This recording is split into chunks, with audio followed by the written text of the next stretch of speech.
and first thing I'll start with is the apologies. I've got an apology from Rex Graham, who's on leave. Is there any other apologies? I'll move from the chair that the apology of Rex Graham be accepted. Seconded, Neil Curtin. All those in favour say aye. Aye. Contrary, no. Carried. We'll now move to the conflict of interest declarations. If anybody got a conflict of interest they'd like to declare for today's meeting in particular? Being none, record none. Move to item 3, confirmation of the minutes of the Regional Council held on the 28th of June 2017. These have been circulated. Does anybody have any amendments they wish to make to these? Any issues that are raised? Being none, I'll ask someone to move the minutes be endorsed. Peter Bevan, seconder. Paul Bailey. All those in favour say aye. Contrary, no. Carried. Any matters arising? Mr. Chairman, it's not necessarily a correction of minutes but clarification. I think it talks about, or is it in the agenda, appointing a replacement for me on the HBRC committee, and it notes that I was appointed as NAPIA representative. That's not the case. I was appointed because I was transport chair. Right. Thank you. Right, item 4. Chair, sorry, there's a matter arising that I wanted to raise as well. I notice on page 2 down the bottom, it's got a note there that the staff will attempt to provide a tutorial on swimmability during the field trip to Central Hawke's Bay on the 19th of July. That did not happen, and I'm still quite keen for us to come to grips with the issue of swimmability and understand it. And so I'm wondering if we can reschedule that for a workshop or for some other meeting. Okay, let's put it down as a follow-up item on the list. Can you note that for the record, please, that the swimmability issue is to be rescheduled, and it can either be at a workshop or another thing. Okay, anything else? Let's move to follow-ups from the previous Regional Council. And this is item 3, 4? Or 4, right. Chief Executives, do you want to lead us through this? I think it's all pretty self-explanatory, unless you want to just highlight the things that we need to pick up on. Thank you, Chair. Look, I think they're all fairly self-explanatory. We've got a meeting, the capital structure review on the 4th, so end of next week, and that will be preparing documentation advice through to the LTP workshop on the 23rd. All other matters, I think, in there are can be taken as read. Okay, can we move to councillors? Is there any item on the follow-ups that councillors want to raise in particular? Yes, Mr. Chair, I just want to follow on from the comments from the Chief Executive on the capital structure review, and I note that the LTP workshop on the 23rd will consider a number of issues, but I'm wondering whether in fact we need some prior discussion or consideration, given the Ruataniwha outcome, whether in fact prior to the meetings to be held by the review panel, an instruction from Council ought to be forthcoming in advance of those meetings. Councillor, we were in a possibly slightly difficult timing cycle issue here with respect to the Board of HBRC having its first meeting since the Supreme Court decision on the 31st of this month, and the intention was for them to provide advice through to the very next council meeting, which is on the 30th of August. Now, in the meantime, as you've quite rightly pointed out, the capital structure review process continues, and the LTP workshop the initial LTP workshop is also scheduled. What I can undertake to do is see whether or not HBRC is able to write to the council following the board meeting they're having next Monday, and communicating the outcomes of that through to council so that you get communication earlier. That could inform at least in an formal way, the deliberations of the Capital Review panel. I guess we're in the situation where the council itself is not in a position to formally resolve in relation to that capital allocation until it has received its advice from its board of directors, and it will, unless we called an extraordinary meeting of council to consider some advice arising from the board meeting next Monday, the first opportunity will be at the end of August. I guess it's possible that the board may have some initial thoughts and want to seek some further advice on some matters, so it may not be definitive advice coming from the board following their meeting next Monday.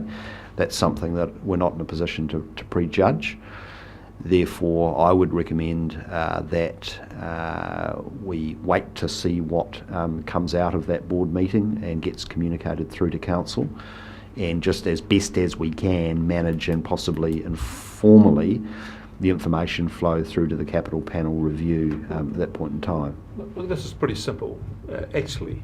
We just have to be mindful of timing and sequence issues here, and we may have to make adjustments to accommodate those. And we've got several decision-making bodies. We've got a recommendation body. We've got the decision that will finally come out of HBRC and the council's decisions itself. We just might have to make some adjustments to process to accommodate them. But we don't know yet until we have the information. So I just think we record that we need to be mindful of the timing and sequence of these processes and the possible need to make adjustments. That's it. Chair, if I could perhaps just add one other thing which may be helpful.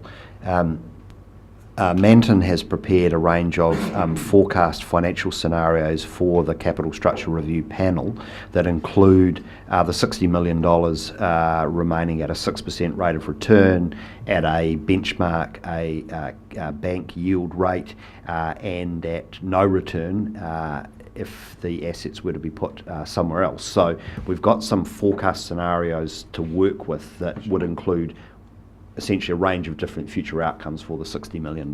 So I think we can manage it hypothetically through some scenario work in the meantime. I agree with that. As long as the council the council as a whole is comfortable with that course of action, Mr. Chair. Well, the council will be, because council alone will make the decision. If council is not comfortable, council will not make a decision. Thank you for speaking on behalf of council. That's the chair's responsibility. Thank you.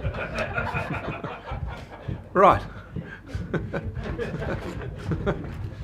Okay. Right. Call for items of business not on the agenda, and I'd like to nominate one. Sorry, Chair. Just I had one follow up. Yeah, the SEDNet, and I know Barry, staff member Barry Lynch isn't here, but I just wondered, perhaps at a future date, maybe just a snippet in a conversation when we're talking about swimmability, because they do go together, whether the SEDNet information in Northern Hawke's Bay is actually,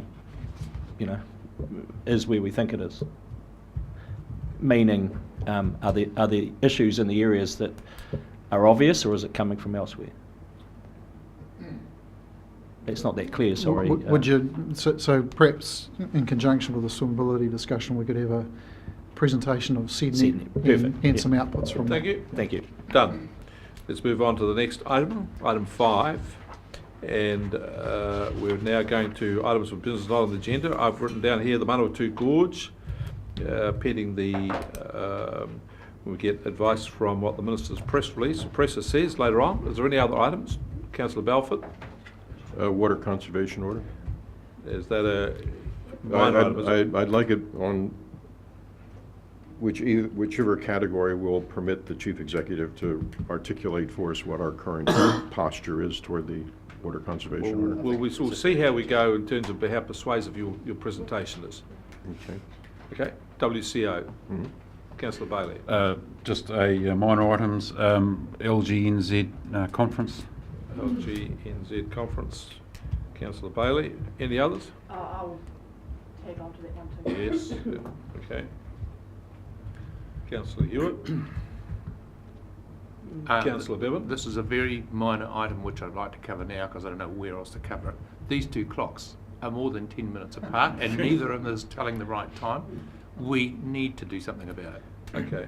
Chair, one's Wairau time, one's Central Hawke's Bay time. All right. Can I just say It's been like that for 10 years. can I just say to the Chief Executive that everything in this building is his responsibility. Can you fix the clocks, please? Councillor. Rocket Lab. Rocket Lab. Yeah. Yes. Havelock Water. Did you say video? Yeah. Havelock Water video. Right. Okay, any others? Right, the agenda for Maori is longer than the actual council agenda. Okay, Joint Committee on Drinking Water. Chief Executive, you can lead us through this. I think it's pretty well written. Summarise it. Thank you, Chair. Look, councillors will hopefully be aware that, well, I'm sure you're aware that oversight and governance and collaboration between the region's institutions responsible for the management of drinking water was a subject of focus for the Havelock North Water Inquiry in Stage 1.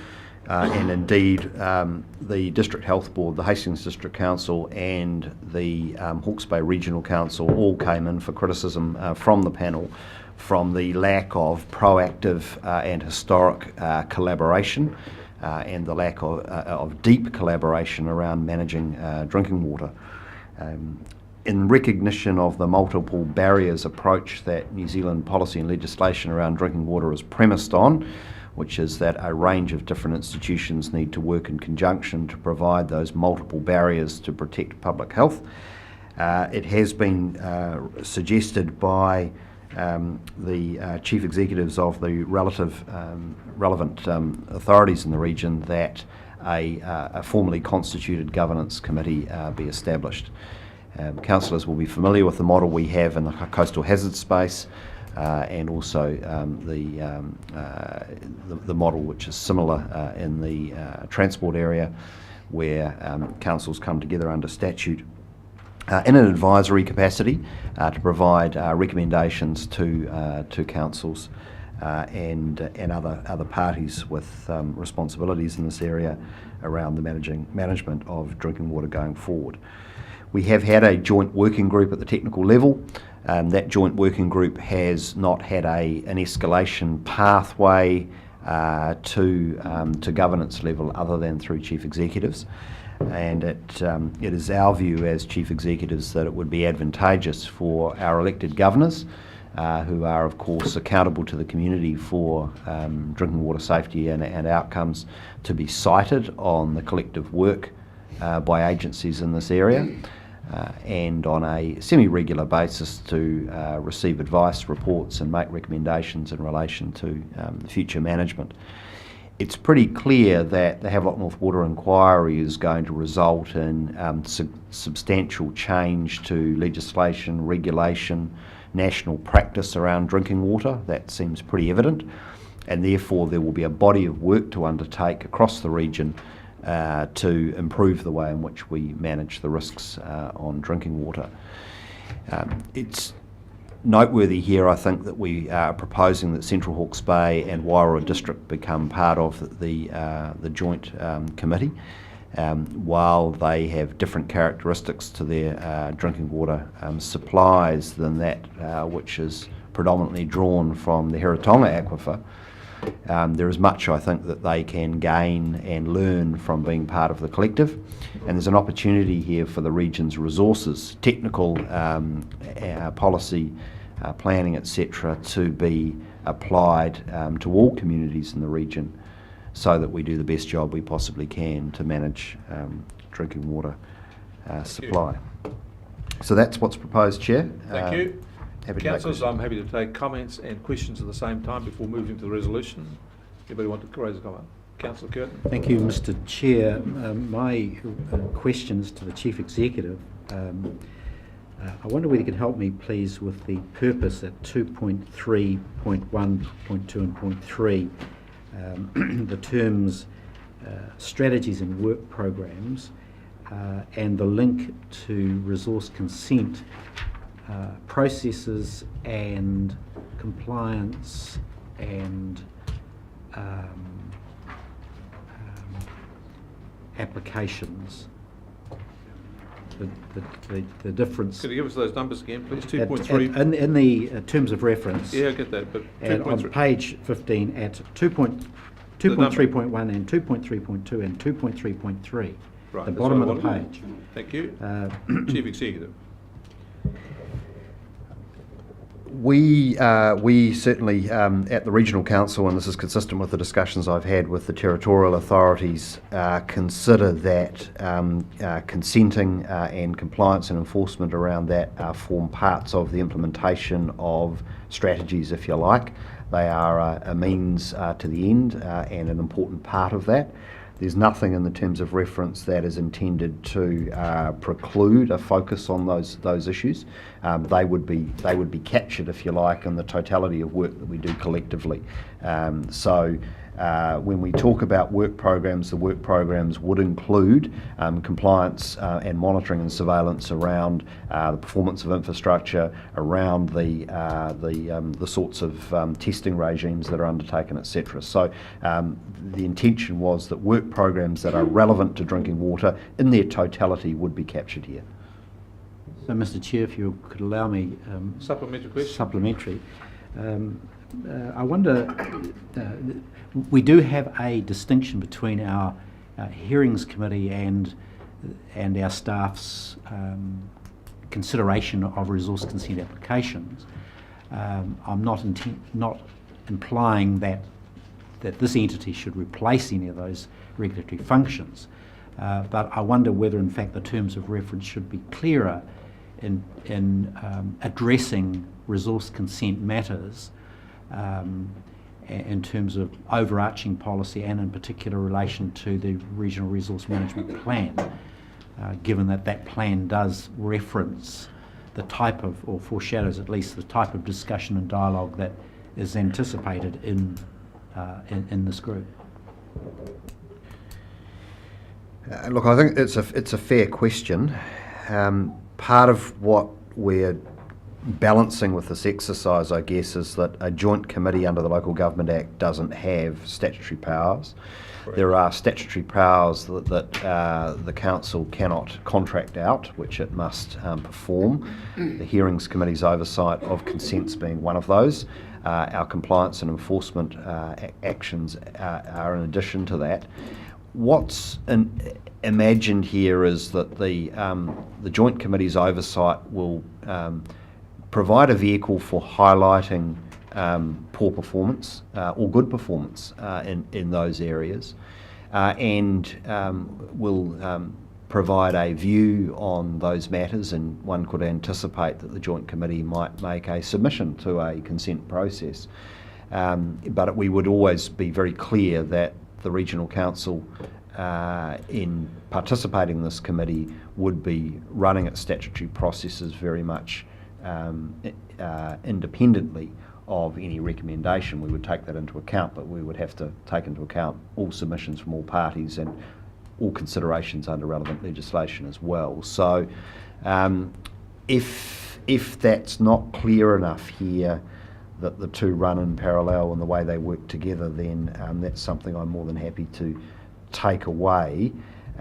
Given that we have the 5 councillors of the region concurrently considering this terms of reference, the discussion I've had with my Chief Executive colleagues is that if there are concerns about the nature of the terms of reference, that is something which could possibly be discussed at the very first meeting of the Joint Committee, and they could make some recommendations collectively, just so we don't get into an endless loop of making amendments here that then have to go back to other councils, and round we go. So that was the process we proposed. Thank you for that. So just before I take Councillor Belford, just make the point that if the council has its statutory obligations, has to carry them out, regardless of what you write in this terms of reference, you cannot change that. Councillor Belford. To that point, I was just going to suggest that maybe you would surface language at that meeting. There was a simple disclaimer to that effect, that nothing here supersedes the regulatory or other legislated responsibilities of any of the agencies involved. Yep. Just to make it explicit. It's just, I have no problem with that, Chair. does that solve your issue?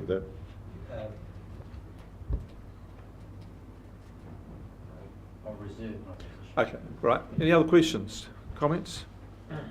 Councillor Woodson? Thank you, Chair, through you to the Chief Executive. Just the likelihood of Wairoa and Central Hawke's Bay taking up the offer of being part of this, has there been any indication from those councillors? Certainly the Chief Executives in both cases have indicated a great enthusiasm to be involved, and it is due to go to their respective councils the next week or two. So it is going up. In fact, I think Central Hawke's Bay is considering it today. So they will have governors involved? Correct. Can I just say to Councillor Wilson, we're inviting them to the party. Will they decide to accept the invitations, over to them. Any other questions?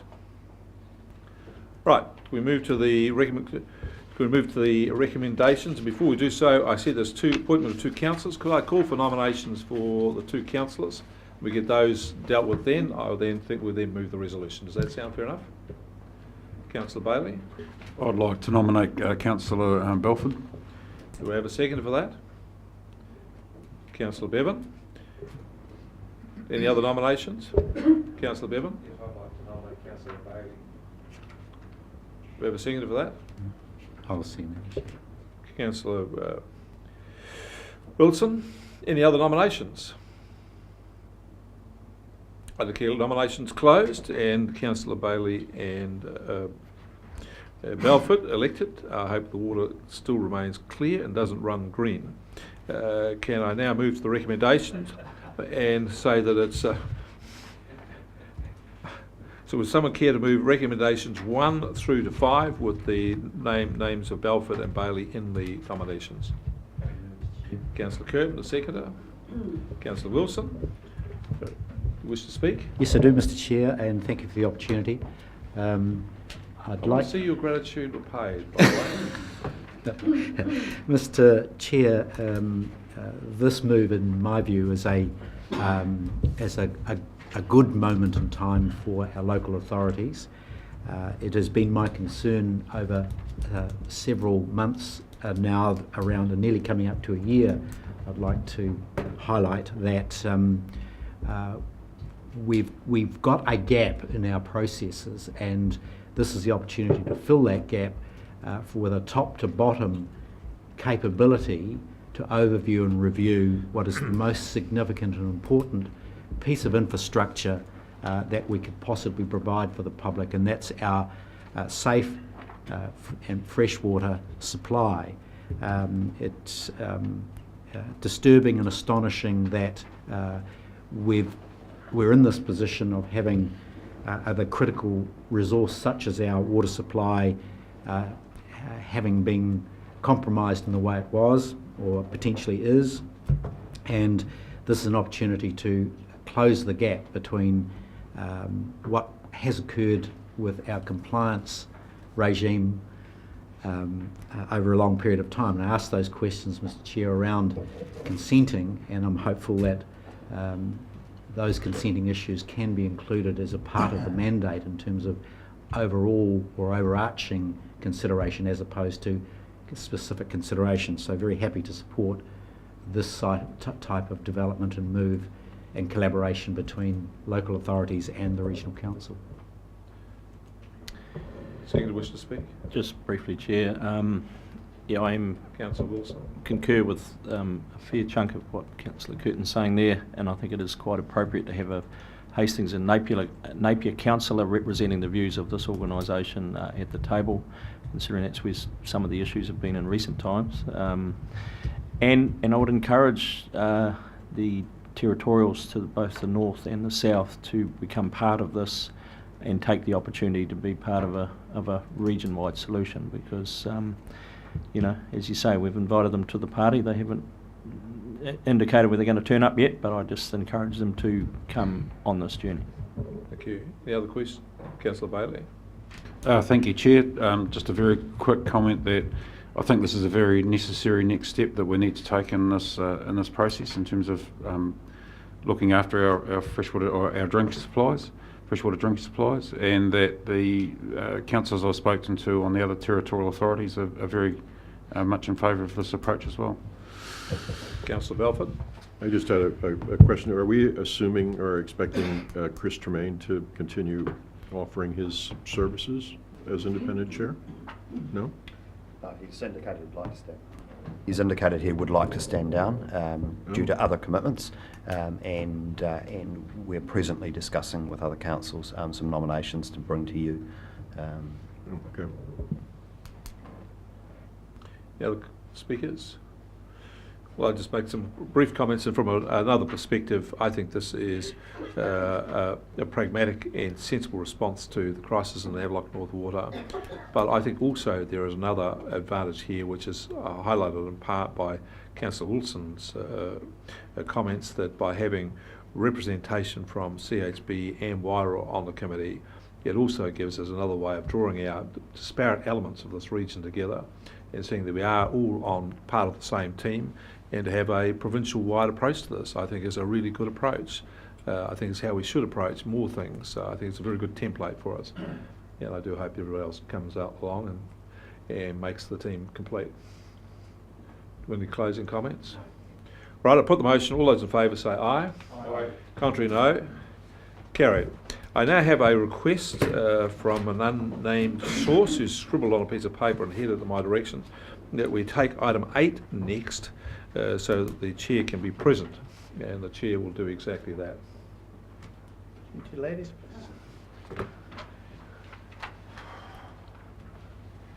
So we move to item 8, recommendations of the Maori Committee, and I ask Mike Mohe to give us an introduction on this, please. Councillor Mohe.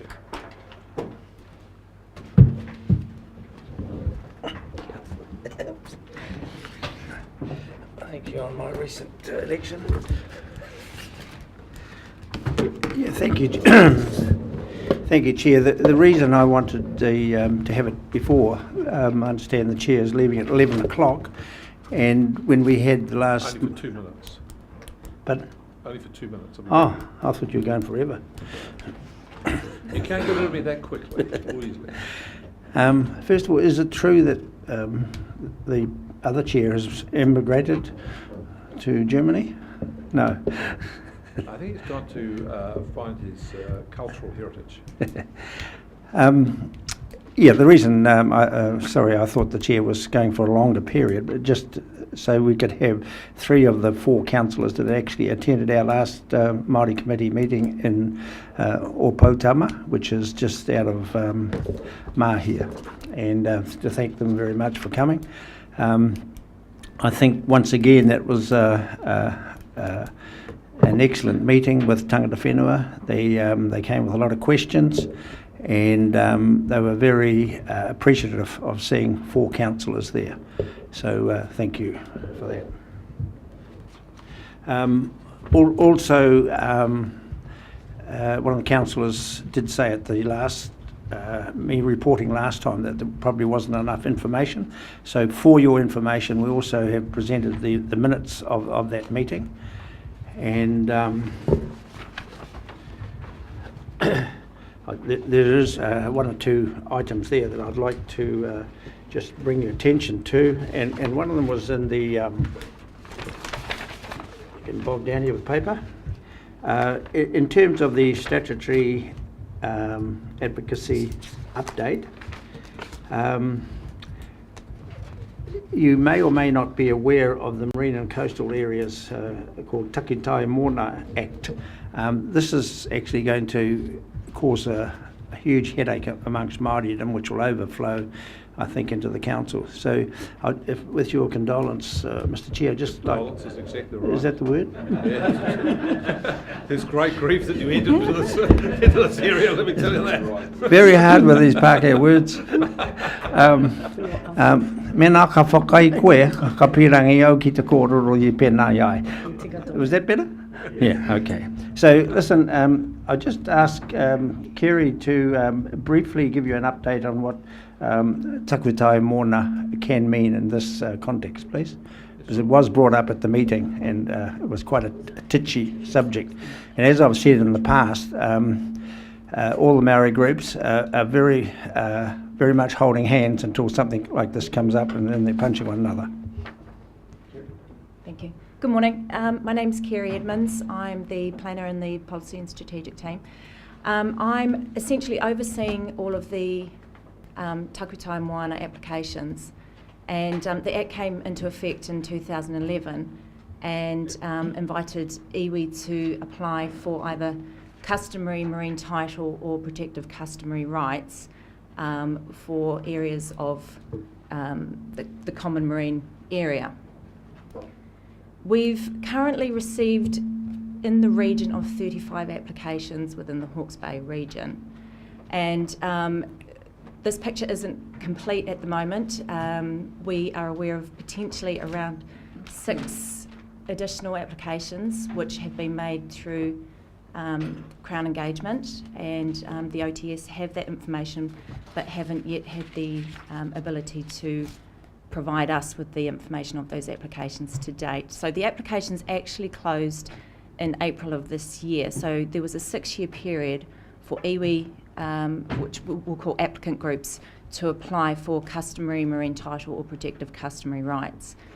Now what this means for us as a regional council is that any of those applicant groups, should we receive a resource consent application within that customary common marine area, they are expected prior to submitting their application to notify and to get the views of the iwi applicant group, whether or not those applications have been through Parliament or not.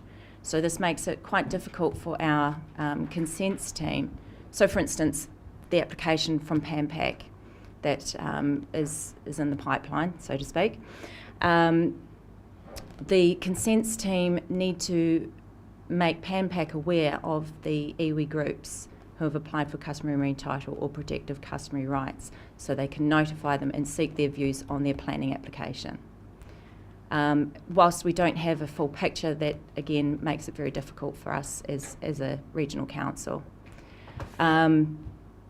The other issue for the iwi groups is that these applications aren't necessarily clear in that one iwi group may be applying for instance, an area from A to B, and another group may be applying for an area from A to C. So there are overlaps within these applications as well.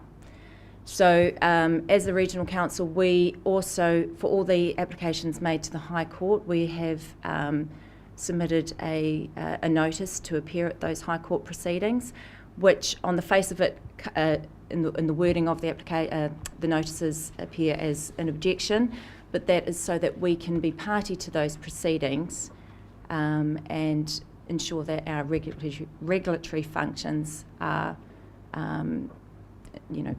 ensured, so that we can maintain those moving forward.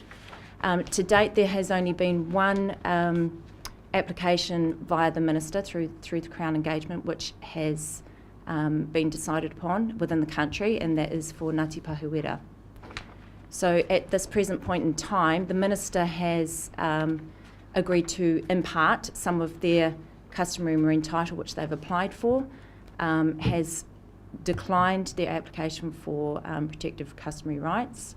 So the extent of the customary marine title area which he has agreed to, Ngāti Pahuera are currently having a vote, which I understand is taking place over a period of 3 days.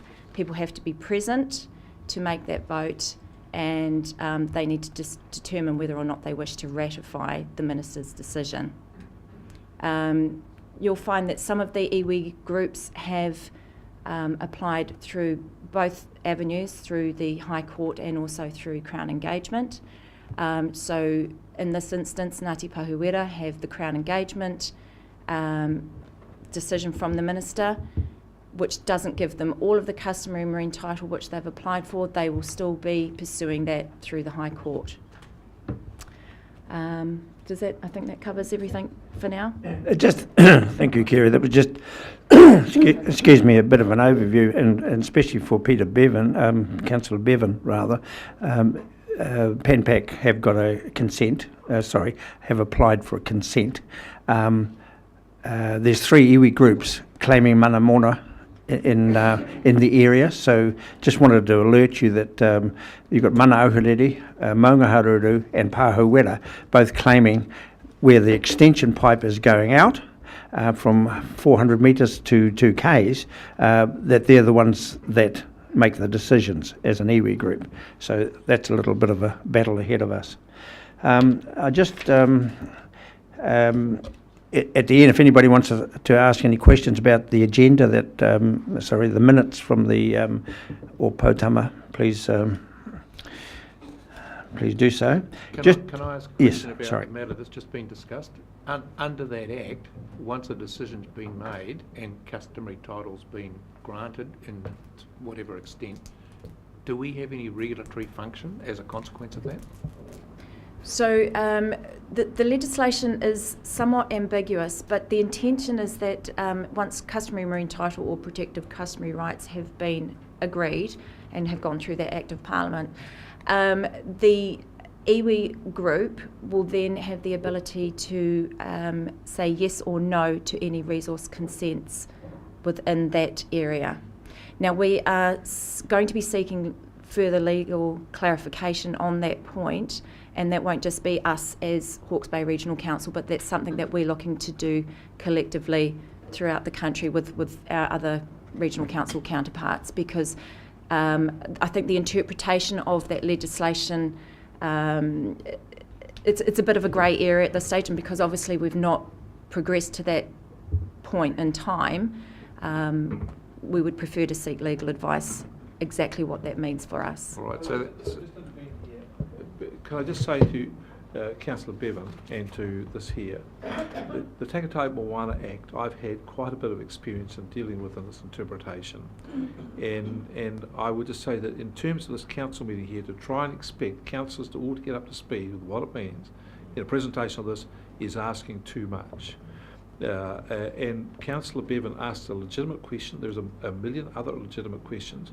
Could I say that I think this is actually better for us to identify this as a subject, if that's what you wish, for a presentation to either a council committee or even better still to a seminar of councillors, and then get some experts in from OTS is one, from several other government agencies involved in this, and have a paper that people can read beforehand, get to turn people up on this and then file this out.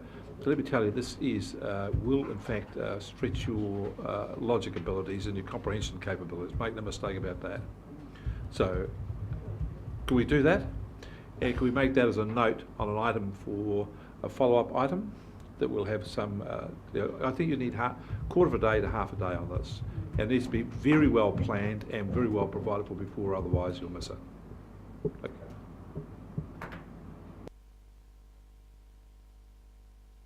I'll save my follow-up questions for such an occasion. Thank you. Now, we realise that things to change for Māori have to be in the long-term plan. In the past, we've sort of just come along and presented things on an almost ad hoc basis. So we've had 2 or 3 workshops, so we can put our aspirations and wawata, I won't tell you what that means, into the 2018 to 28 plan. We realised that we probably need to be working with the Regional Planning Committee Māori members. They have been very difficult to agree to meet up with us. However, that's slightly biased. Now, if you go to on page 25, we have a whakatauki, which is a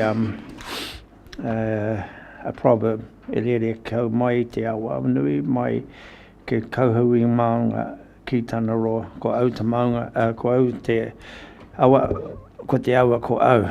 So very holistic way that Māori look at the environment, right from the sea to the mountains. I'm just a little bit hesitant on where I start, because this sort of can start at anywhere. As I've said before, the thing with the Māori treaty groups is going to change how the councils throughout the land react to them.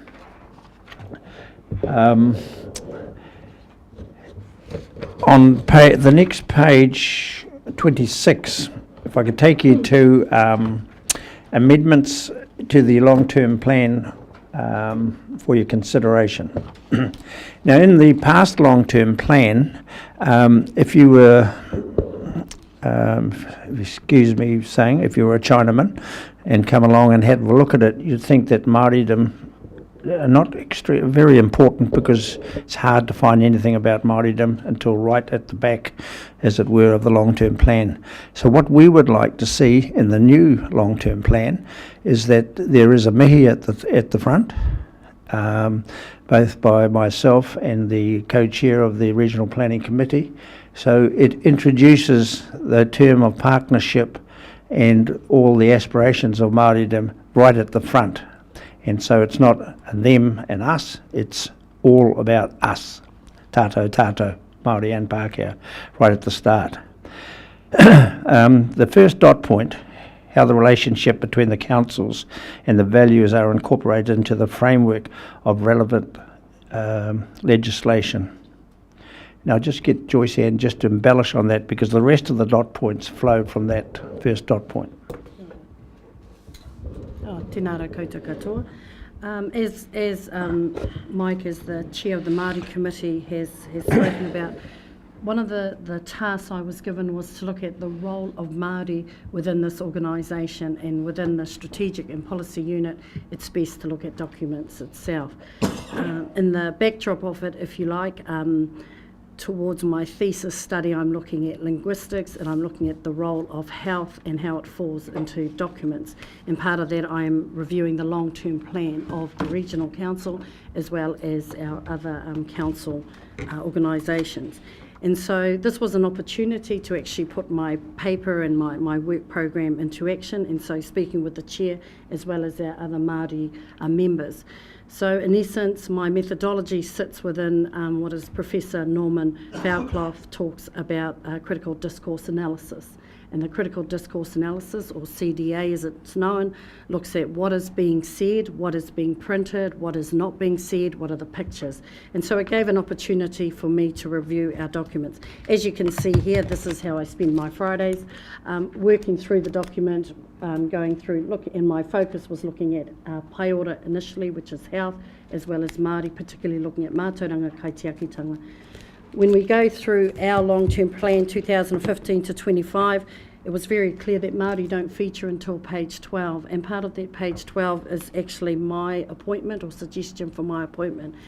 In essence, the next statement under that is called Other Matters, and the other matters are that the Hawke's Bay Regional Council needs to look at buses for EIT students. So again, if I was a Māori looking at this paper, I would then say, where do I fit? The opportunity that exists is that James has, in my role, challenged me to look at cultural competencies for ourselves as staff, to how we understand as councillors, as well as our greater community. However, to ensure that I wasn't just putting the cloth over it, I've worked through all the other documents as well. And I suppose this is utopia in essence, which is the Wairua District Council, which, as you see, is flooded with Māori participation. You could also say that in context, because we know 50 to 60% of their population are Māori. As we continue down the Hastings District Council, we begin to see it flooding through there. When we go to the Napier City Council, I think I've only got 3 or 4, as well as the Central Hawke's Bay. And this is not so much a criticism of themselves or ourselves, it's an opportunity to move with the times of partnership. And as we hear from our I hear from staff, as well as our chair and yourselves as councillor, this is what we're working through. So particularly in these amendments for consideration, that is the backdrop, is that we are not featured in here, Māori and tangata whenua. The other side of it is last year I implemented a stock take with all staff to the work programs, and we do a lot with tangata whenua already in all our divisions. But again, the story is not being told. And as we know, the saying, the pen is mightier than the sword. the reality for our document, this is where we need to flood it with showing our partnership existing, as well as within this report there may be other issues for new changes, amendments in consideration. Yeah, so basically, you know, in the true context of partnership, it's a sentence there at after the fifth dot point, and the mana. It would be beneficial for this chapter, considering Māori things, to be, we think, at the start. As far the next, I was going to say chapter, paragraph regarding the financial allocation of resourcing for key Māori projects. Once again, you may be saying, well, where does this stop and where does it end? Well, it's just in the circle. There's no end. It just goes round and round. At 2 or 3 weeks ago, Councillor Bailey and Councillor Rex came to a pōwhiri at the Waipatu Muriwai for James. And he was Ngahiwi challenged the council, as he has done many times in the past, but he also laid down that they don't want to be fighting with the council.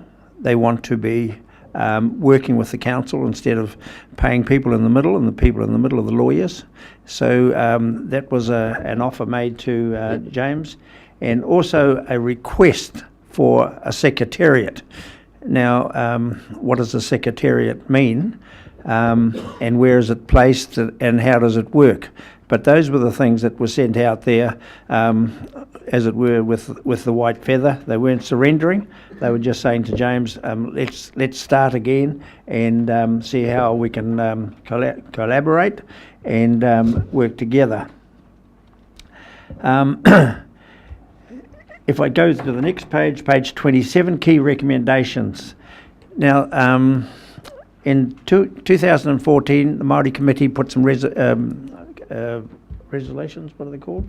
Submissions to the council. Most of you councillors weren't here, and the resolution was that there be a senior manager appointed to have up there. It's similar in say the Department of Conservation. They've got the DG and deputy DGs, and they have a Māori that was put there about 10, 15 years ago, and I've been in the organisation for 27 years. And the reason being, so instead of clever Pākehās saying, I wonder what these Maoris are like, and this is my interpretation, they actually had a Māori there and still have one. And so that's what we were thinking of in the year 2013, and the promise was made that yes, it would be done. The only part that didn't promise was when. So we're still waiting. Extremely, given that 1840 to there's 175 years, we are very patient people. But that is certainly a key component, we believe, in the management of the organisation. And as I said, the secretariat, that we have some Māori saying we need a special Māori unit within the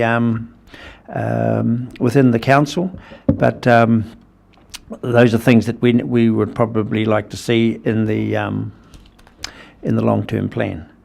Would you like to comment anything further? So again, this is all part of the discussion, I suppose. The statement that opens the amendments for consideration, and again on behalf of the Maori Committee, we submit the following recommendations for consideration. Please note these are not in any particular order, nor are they final concepts. So recognising we are working through the 3-year plan at the moment, but the desire from the Maori Committee members and its chair was to start putting this on your radar and their radar, their work program, because this is what they're working at there. So I don't think this is about going through this and ticking these off, Councillor. It is truly about saying these are those things that have come to fruition in discussions. And as Mike mentioned, we've had 3 workshops to allow this discussion of representatives. So this already comes about with the treaty claims, the entities standing up and having formal meetings. They're now hiring staff, and if I refer you to the South Island iwi Ngai Tahu, who got $170 million in the mid-90s. They're now billionaires in the business sense, and they stand up, and the councils there do nothing unless they ask Ngai Tahu. We're a long way from that point, but almost $1/3 billion is coming into from here to Dannevirke, and things are changing. And the best way, I believe, that councils are going to achieve their objectives, which are very similar to Māori objectives, is actually working together rather than scrapping over one another. And I think the Regional Planning Committee is a great start. And this Maori Committee, it may well morph into something else. And at the end of this triathlon, you may say, well, actually, there's no need for it. There's another group here, another group within the council, but that'll be after my time. Yeah, comments, questions, Tom? You know, on page 26, there's a bullet just above the financial allocation section that talks about a table outlining the treaty entities and their settlement claims for this region, including specific commitments by the council. I realize I could do web research and look at individual settlements that have been arrived at and find this, but do we have a central source at the regional council that would list the current commitments or obligations we have as a council as a outcome of these settlements? Is there some place where that exists at the moment? Thank you for that. So yes, we are beginning to develop our own database, recognising the changes that have occurred within the treaty settlements. What I am working on with colleagues such as Kerry is making sure that it becomes a living document. And so we do have that information as well, though, as it sits today. Right, but I can't go to the HBRC website and Right. find, here's what we are responsible for as a result of these settlements. In context of no, we don't. Not Not yet. at this point in time, no. It's work and development. I But suppose you would if it was in the long-term plan, which is what Yeah. they're suggesting. Yeah. it's aligned there with pātaka. So at the moment, pātaka is probably the strength, the document, or the tool that we have in the regional council. If you click onto that, then you'll see who the treaty groups and the Tai Whenua groups are, as well as, I'm not sure if we've got the legislation in there. I think that's something we're working on. Yeah. So we've started with one tool and we'd like to work through that. I mean, personally, to see basically, and I don't mean tick box to sound trivial, but I'd like to see a tick box of here are the 57 things that we're responsible for doing or accomplishing as a result of this, and here's where we stand. It's done, it's not done, it's in process, needs to be budgeted, whatever, you know. And as an example, the Ahuriri Lagoon, 3 or 4 years ago, the Mana Ahuriri group were getting really upset about these well-meaning groups that were making public statements and doing things, and they say, do they actually know who owns this? But once they sort of got over themselves and realised that actually they're doing a really good job, and it's just a matter of courtesy also to acknowledge them as the owners.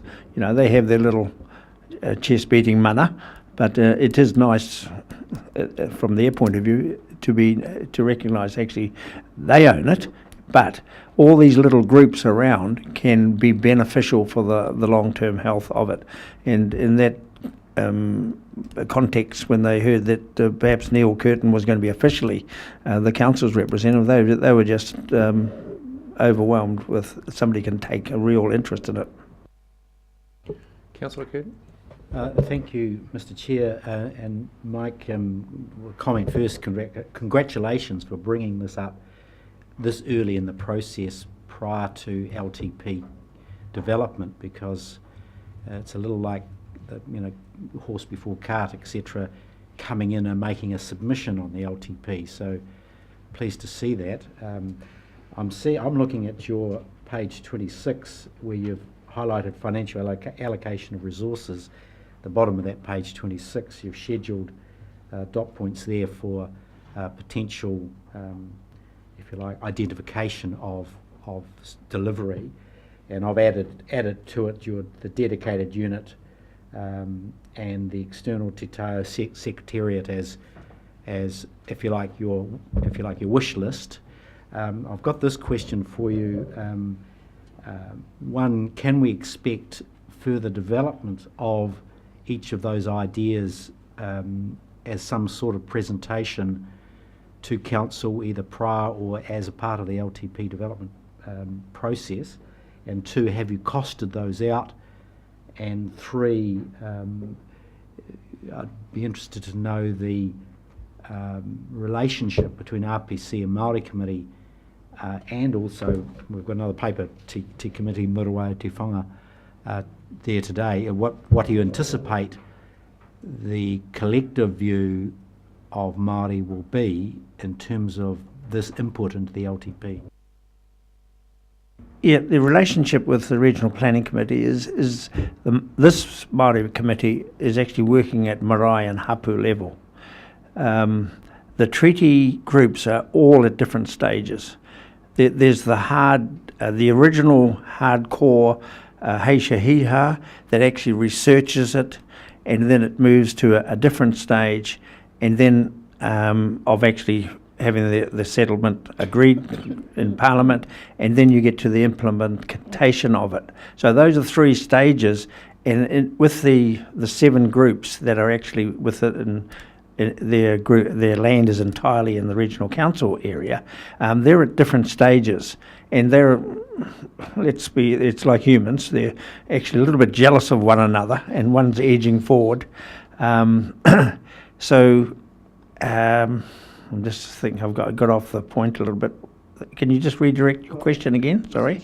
How are you going to converge these aspirations into the LTP? How are you going to talk to us about that, and is there a mandate from across Māoridom about what that looks like? Yeah, and if I wanted to get my head cut off, I say I'm representing Māoridom. Even though here we can't do that. But we need to be sitting down with the Regional Planning Committee. This is coming from grassroots level, and you as the matua or the senior of the 2 councils, and we actually see that they will morph together. You know, we don't want two groups giving you 2 different messages, and they need to understand that this is our wish list. We've been here in excess of 20 odd years, but while you're up here representing your legal entity as a treaty group, eventually it's got to filter down to where we are at hapu and marae level. Should the merging of the RPC and the Maori Committee be something that we should be contemplating in the long-term plan process? Personally, I think yes. Councillor Hewitt? Thank you.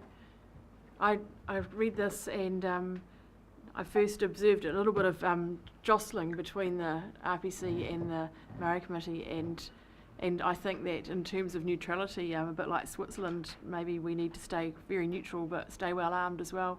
I'm interested in the funding mechanism, and that's been discussed in the regional sector group. How do we fund the Regional Planning Committee going forward, because there was $100,000 which has long since run out, and other regions are addressing that as well. So I'm interested in your comments about where the funding should be coming from. Are you looking to be seeing it wider afield than the regional ratepayers? Are you looking to be putting pressure onto government?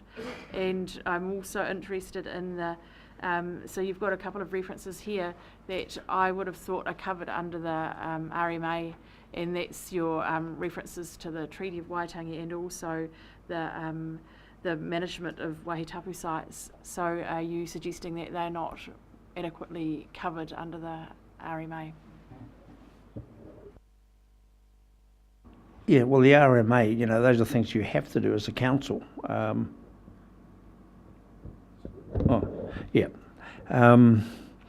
What we're trying to do is work together, and if indeed it's seen that the Regional Planning Committee a standoff, that's only between us two. We will endeavour to work better, so we're giving the council laws, the council themselves, a better platform to work across the board. This is not going to be impossible, it's not going to be easy, but it's just something that we're going to be working for.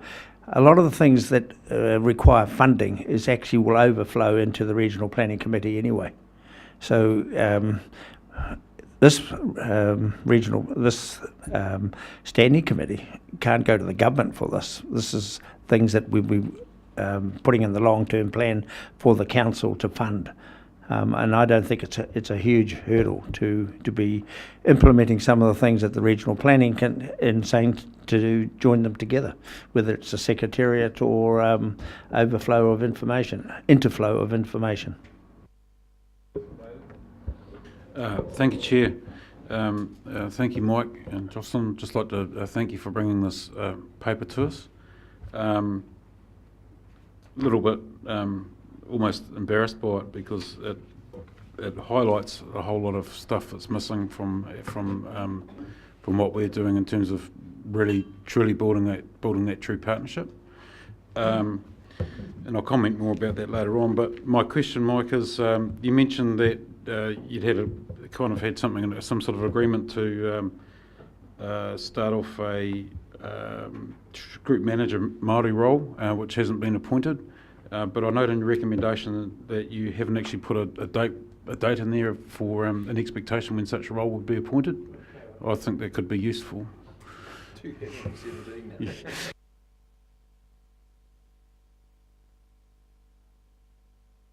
Yeah, thank you, Chair. I just note your recommendation for a dedicated unit, and this is not the first time that this matter's come up, as you know, and I've sort of contemplated this on a number of occasions, and I've got a concern about doing that, and the concern is that if you have a dedicated unit with its own, populated by its own staff, that's the unit over there that deals with matters Maori, and you don't ever get it properly integrated into the whole council's thinking and activities. I want you to give me a heads up on what you think the risk of that happening is. Kia ora, I'd like to respond to that, and particularly when I look at my Maori colleagues in the Bay of Plenty, in Waikato, in Ngāi Tahu there, what we see is a Maori unit does allow the excitement and the opportunity for Maori kōrero to emerge in a place to which substance can be brought to key documents. At the end of the day, these policies are key mainstream documents. Your question is, can you assure that won't occur? I think that is about integration. So in essence, in my role here, there's I'm one of none, but particularly I do have Māori colleagues in here. We make up 4% of the population of staff here, but I am surrounded by many other non-Māori colleagues who are committed to working and are working successfully with Māori groups. The Māori unit actually provides the opportunity for the Chief Executive, for our group managers per se, to actually come through and say, this is the issue on hand, let's work on it and we can work together. The strength of what I've seen already working with my counter colleagues throughout Aotearoa is when they're in that unit, they do feel supported. And I noticed with Kerry Edmonds coming on, I have to say, because I'm aware that her husband's Māori, that he's of Ngāpuhi, and that she has Māori named children, already I find myself gravitating to someone that I know understands Te Ao Māori. And so that's why you'll see Kerry working alongside. So it's probably a virtual Māori unit, but in essence, we would do well in this region to consider that. No, it's a valid point, Councillor, and it also depends on the people in it. They don't get what we call whakahihi, in other words, up themselves about it, blending in. But, I've said this before, the battles with Maori and Pākehā in the future will be fought in the bedrooms. I've got a question, an intervention by the Chief Executive. Thank you, Chair. Look, I'd just like to make a couple of observations, particularly in relation to the question from Councillor Bevan. We actually have a lot of activity going on within the organisation and have had historically on a range of the sorts of things that are listed for financial allocation in the paper. We have funded iwi hapu management plans previously. We do have a tool which is pātaka for identifying wāhi tapu sites, and that to inform our council consenting processes, so we've got a framework and a system around that, if you like. We have been building capacity with tangata whenua in terms of making good decisions courses for RPC members, staff going on various different training opportunities. We have got the advisors we're funding to the tangata whenua reps of the Regional Planning Committee. In terms of Mātauranga Māori monitoring and using Māori knowledge, Mr Maxwell is presently working with Ngāti Kahungunu, the the Heritonga Tai Whenua on a proposal around that, and we have obligations under Plan Change 6 in that regard, and I could go on. One of the things what we don't have is good visibility of all of that activity, and what we have done historically is we've done this in an ad hoc manner, funding it from various different budget areas, whether it be from the science budgets or the planning budgets, etc. So we've been responsive to ad hoc requests that have come in the door, but there's not a clear strategy around it, and there's not an overall package of activity that's visible to tangata whenua that has any permanence or consistency to it. So I think the opportunity with the long-term plan is to hoover up that current activity, package and communicate it better, and organise it in a more coordinated way through council, and then have a conversation through the long-term plan development process as to whether it's sufficient and whether there is more we need to do in some areas. And I think some of the pressures we're seeing from treaty settlements, the Marine Coastal Areas Act, etc., are placing pressures on the business that suggests that more resourcing will be required. But that will be something we'll need to work through in the LTP. Thank you. Any other questions, comments? Right. Now we want to move to the resolutions.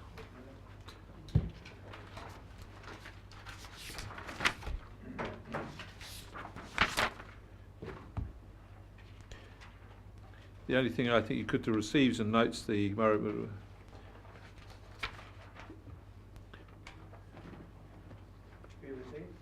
well, no, recommendations are, I wonder, the point is that the note that you've got here, the memo you've sent in, is to go to the council's consideration of the long-term plan. You're happy that the councillors understand that's what's being asked of them here, so when they go through that that'll form part of their thinking? And you're happy that's sufficient?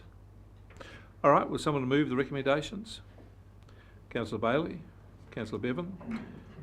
Councillor Bailey, do you wish to speak? Yes, thank you, Chair. Again, I'd just like to thank the Maori Committee for bringing the memo to us for consideration, or bringing it to our attention before that long-term plan process starts. I think it's really, really important. If we want to be genuine about our partnership with tangata whenua, we have to include these types of wordings, or include these types of statements through our planning documents. An organisation, another large organisation which I belong to, the very first sentence in its charter is around meeting a treaty, recognising the Tea Treaty of Waitangi, and that I have seen really positive outcomes from that. It's permeated right through all the thinking in that particular organisation. So, this is one of those steps moving forward in that partnership and strengthening that partnership. But in terms of the, so I'm really pleased to see this memo come to us. Thank you very much. But in terms of the actual recommendations about receiving the reports, yeah, here we go. Thank you. Councillor Bevan. Yeah, thank you, Chair. Yes, I just feel that as a council, we've fumbled our way forward with some of the issues that you've put on the table, and it's great that you've given us advance notice to start thinking about this and planning and thinking of the cost implications for doing so. I'm sure that it's on all of our radars, and we need to take it forward, because there's no doubt that much of the work that this council will do in the future has to be done with a very strong partnership with iwi. Councillor Curtin. Well, thank you, Mr. Chair, and I certainly do appreciate and applaud the Maori Committee and its chair bringing this paper to us. I would hope, though, that it's only a foretaste of what the next contribution to the long-term plan debate is. And why I say that, Mr. Chair, is that the Maori Committee and the RPC and all Maori interests need to articulate to Council what their vision is for the long-term plan. It's a 10-year plan. So where do Maori want to be in relation to Council in 10 years' time? You've so far offered, if you like, a bit of a shopping list of things, inputs that you'd like to see around the Council table. But what I think is needed next is a comprehensive view of what outcomes you want to achieve. My criticism of the long-term process over a long period of time has been it's full of things we'd like to do or expenditures we'd like to make, but at the end of the day, what do we actually want to achieve and how will we measure that and how will we know we've got there in 10 years' time? So in that respect, I would encourage the Maori Committee and all other parties to develop their thinking as to what they want to achieve, where they want to be in 10 years' time, and put some measures to it. I would also like to see an alternative view as to what those inputs look like. I appreciate a strong desire for some sort of secretariat or Māori unit within the council, but there are some downsides to that in terms of isolating and limiting Māori influence to and being deferred to for specific issues as opposed to full integration, full partnership across the board in council activities. So my view, Mr. Chair, is that there ought to be consideration of that and thinking about how that might integrate across the board. I'd also be interested to see the Māori view, and we've got another paper, item 7, in terms of the development of what I think is a very good model that those thinking about the long-term plan may want to consider as a means of incorporating Māori activism around council and also about resource allocation, and that's the committee being established for the Ahuriri Estuary. And if you can envisage in 10 years' time there'd be a multitude of these committees dealing specifically with issues of direct relevance to Māori. Māori have direct involvement and the ability to direct resources and expenditures. That may in fact be a better way of achieving those outcomes than establishing a standalone unit, which in my view in itself leads to a level of exclusion rather than inclusion. Thank you for your consideration. I look forward to much greater contribution. Councillor Belford. I thought Councillor Curtin's remarks are very well put in terms of the challenge, in a way, back to the community to translate sort of often somewhat vague aspirational statements into concrete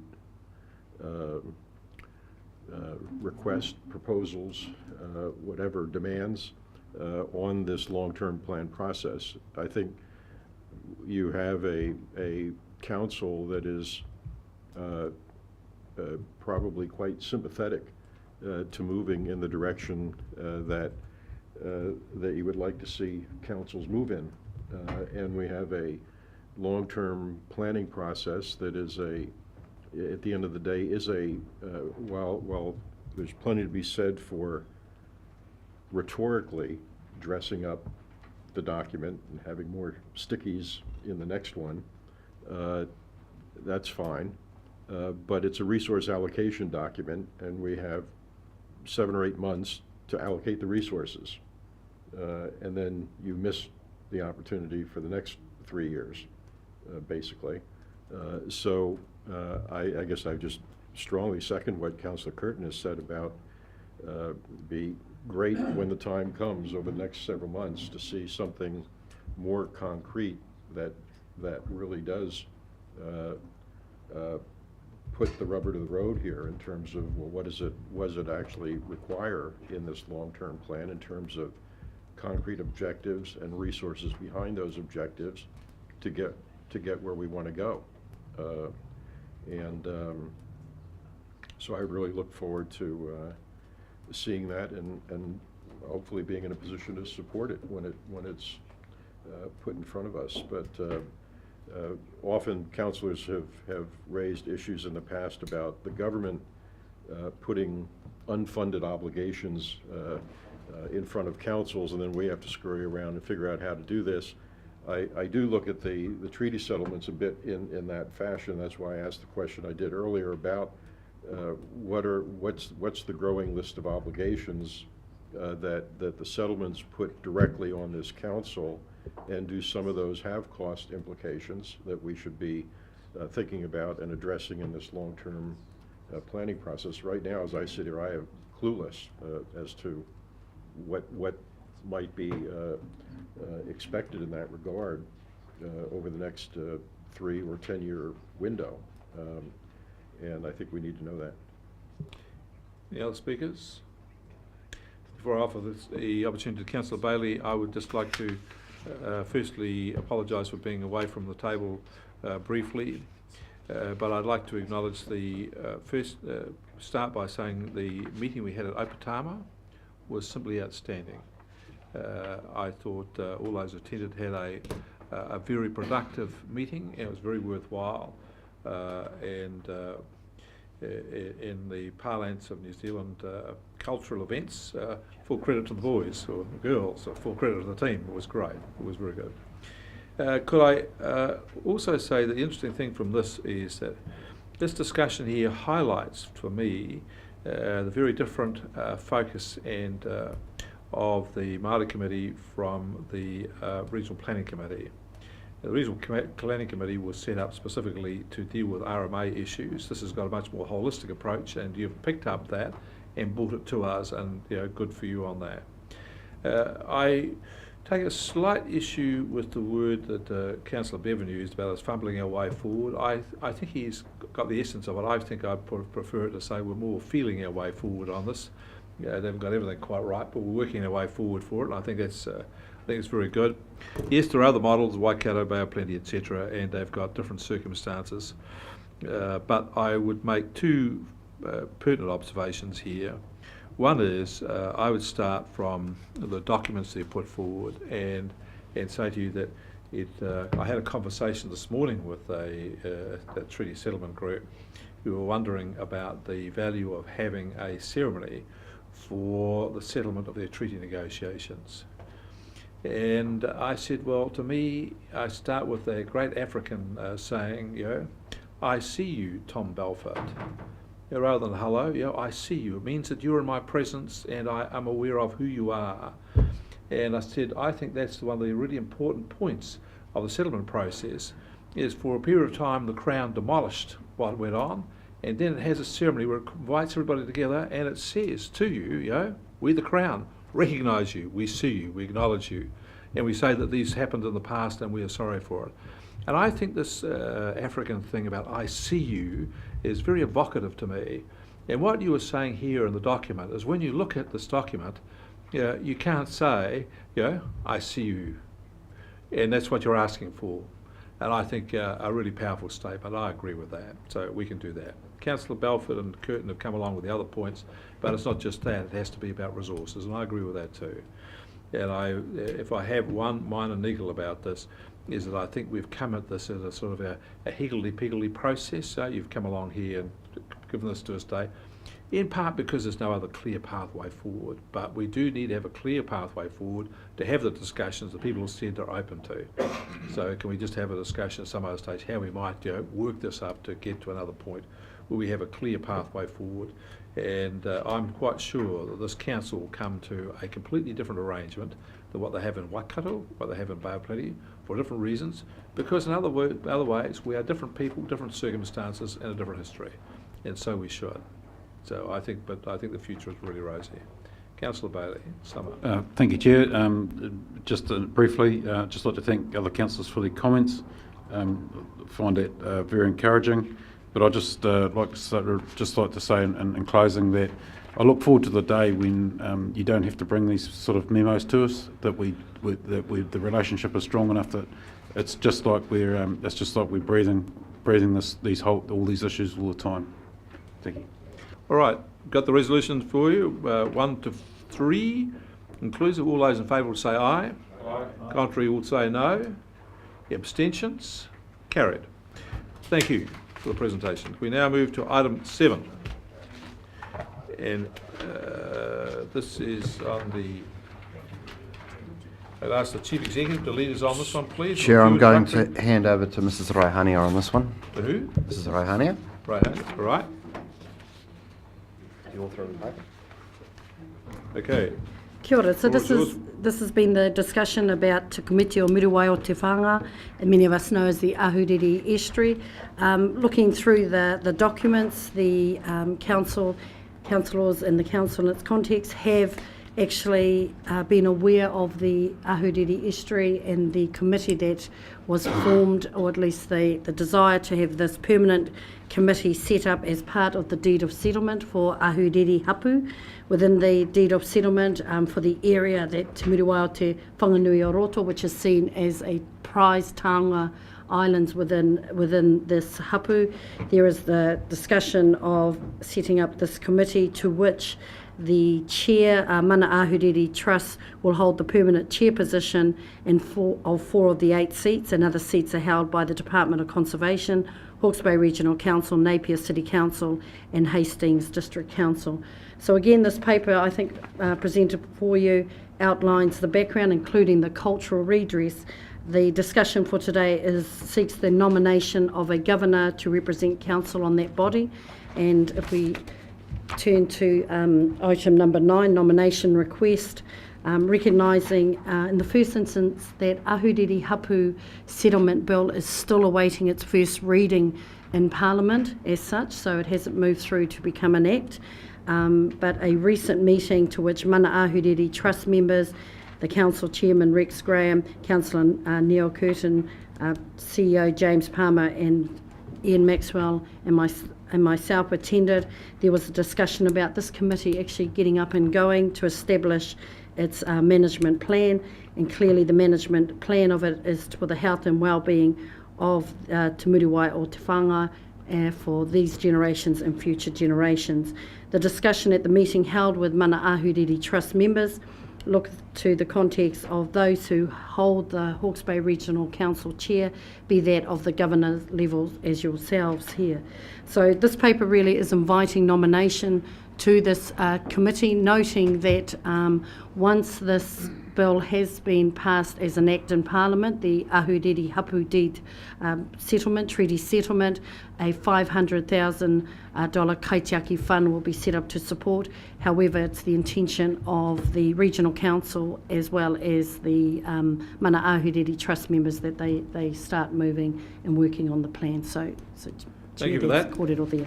It seems to me a very simple issue here. We've got one thing to decide, and that's to appoint a councillor to the position. The nomination. Second. Are there any further nominations? Sorry, I didn't hear who that was. Councillor Bailey nominated Councillor Curtin, and Councillor Wilson seconded Councillor Curtin. Councillor Bevan seconded it. And I've invited further nominations. I have no further nominations, so I will declare Councillor Curtin the nominee. We come back to the substance of it. I think it's a pretty straightforward document. I don't know if anybody's got any questions about it. I can't see, hard to see any questions, but if there is, let's take them. If not, let's move to the resolutions. Okay. You'll move the resolution 1 to 4? Yep, I'll quite happy to move the recommendation 1 to 4. Have a seconder? Councillor Bevan, do you wish to speak? Speak. Any speakers? I'll put the resolution. All those in favour of resolution 1 to 4, please say aye. Aye. Contrary, no. Carried. Done. Thank you. Thank you. Right, we now move on to item 9, recommendations for the Environmental Services Committee. Could I invite the Chair to give us some brief introductory comments on this in addition to the report, and tell us what we need to know, and then we'll go on for questions. Councillor My Belford. brief introductory comments are to take this two-page summary as read, and any further comments I would make about it would probably be inflammatory. So Inflammatory, well, let's do that. just leave it as read. I don't think there's anything in particular that needs to be commented on. Okay. Is there any questions of the report? Councillor Dick. Well, not a question at this stage, Mr. Chairman, but I would hope or would ask that you, if you want to take the recommendations in bulk, do so, but can you please exclude item 10, which needs to be debated in my view. Item 10. Separate debate on that? Big pardon? You want a separate resolution or separate debate on that? Separate debate, certainly. Right, separate debate on that. It's okay. Any other? Sorry, Councillor Belford, you got? Given that, I was going to move the recommendations with the exception of number 10. Get those out. Just get those out of the way. Yeah, I'm happy with that. So let's put section 10 aside for the moment and just concentrate on all the other items. Is there any questions or comments people would like to raise? Just a query, Mr. Chair. That includes item 11, the reports received. Is that? Yeah, that's right. Yes. And? I've got a comment to make on item 11, a report coming back from a report received, Mr. Chair. Well, if you like, you can. If you want to make a comment, why don't you move the resolution that the reports received? Move the resolution for the report and items from 11, all of 11, and then you can comment at the same time. We can then pass the resolution. Thank you, Mr. Chair. Do we have a second for that? Leaving that item 10 will come back to after that. Right? Okay. You've seconded it? Okay. Well, you go there. So we're just taking item 11 on its own, Mr. Chair, Yep. is that correct? Mr. Chair, I just want to raise with the Council the item 11.5, the report in relation to the stormwater update. And I just want to, if you like, raise with the Council the need for consistency and with staff, the consistency between one Council report and the next. I'm concerned but was pleased to receive two Environment Committee meetings ago a spreadsheet detailing the resource consents for stormwaters both in Napier City and Hastings district, right across the region in fact. And the report was useful in highlighting a range of non-compliant consents that we've got right across the region.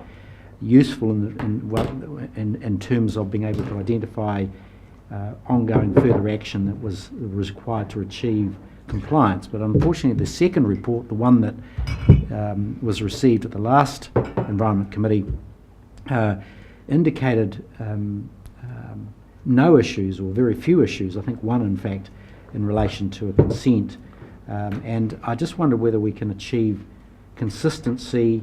I appreciate if we could produce the same spreadsheet identifying progress in regard to those consents, and also add that I believe there are a number of discharges which in fact are not consented at present, and they should be included in that summary. So I'm seeking greater clarity, transparency and frank reporting of the entire stormwater environment. Thank you, Mr. Chair. Well, could I just, from the Chair, just deal with that? Can we put that down as an item for next meeting? I don't wish to comment on it, but I thought that it was pretty clear, but let's just go back and review the information and bring it back again to satisfy Councillor Curtin, because otherwise there's no way we can debate that now. Sorry, Chair, can I just clarify, are we seeking a new paper for the next council meeting, or is this a follow-up matter that you'd Just like a follow-up verbal item, report on? Follow-up item, and we can just redo those sheets so as the clarity that he's seeking is there. I thought it was, but let's just go and recheck. So we'll bring back the table. So I just Yep. want to be very, very Just clear. bring back the table, yes. Council meeting at the end of August. Yep, council meeting, just put in the papers at the council meeting end of August, yep. I see you, Mr Chair. I'm not, sorry. I disagree with that.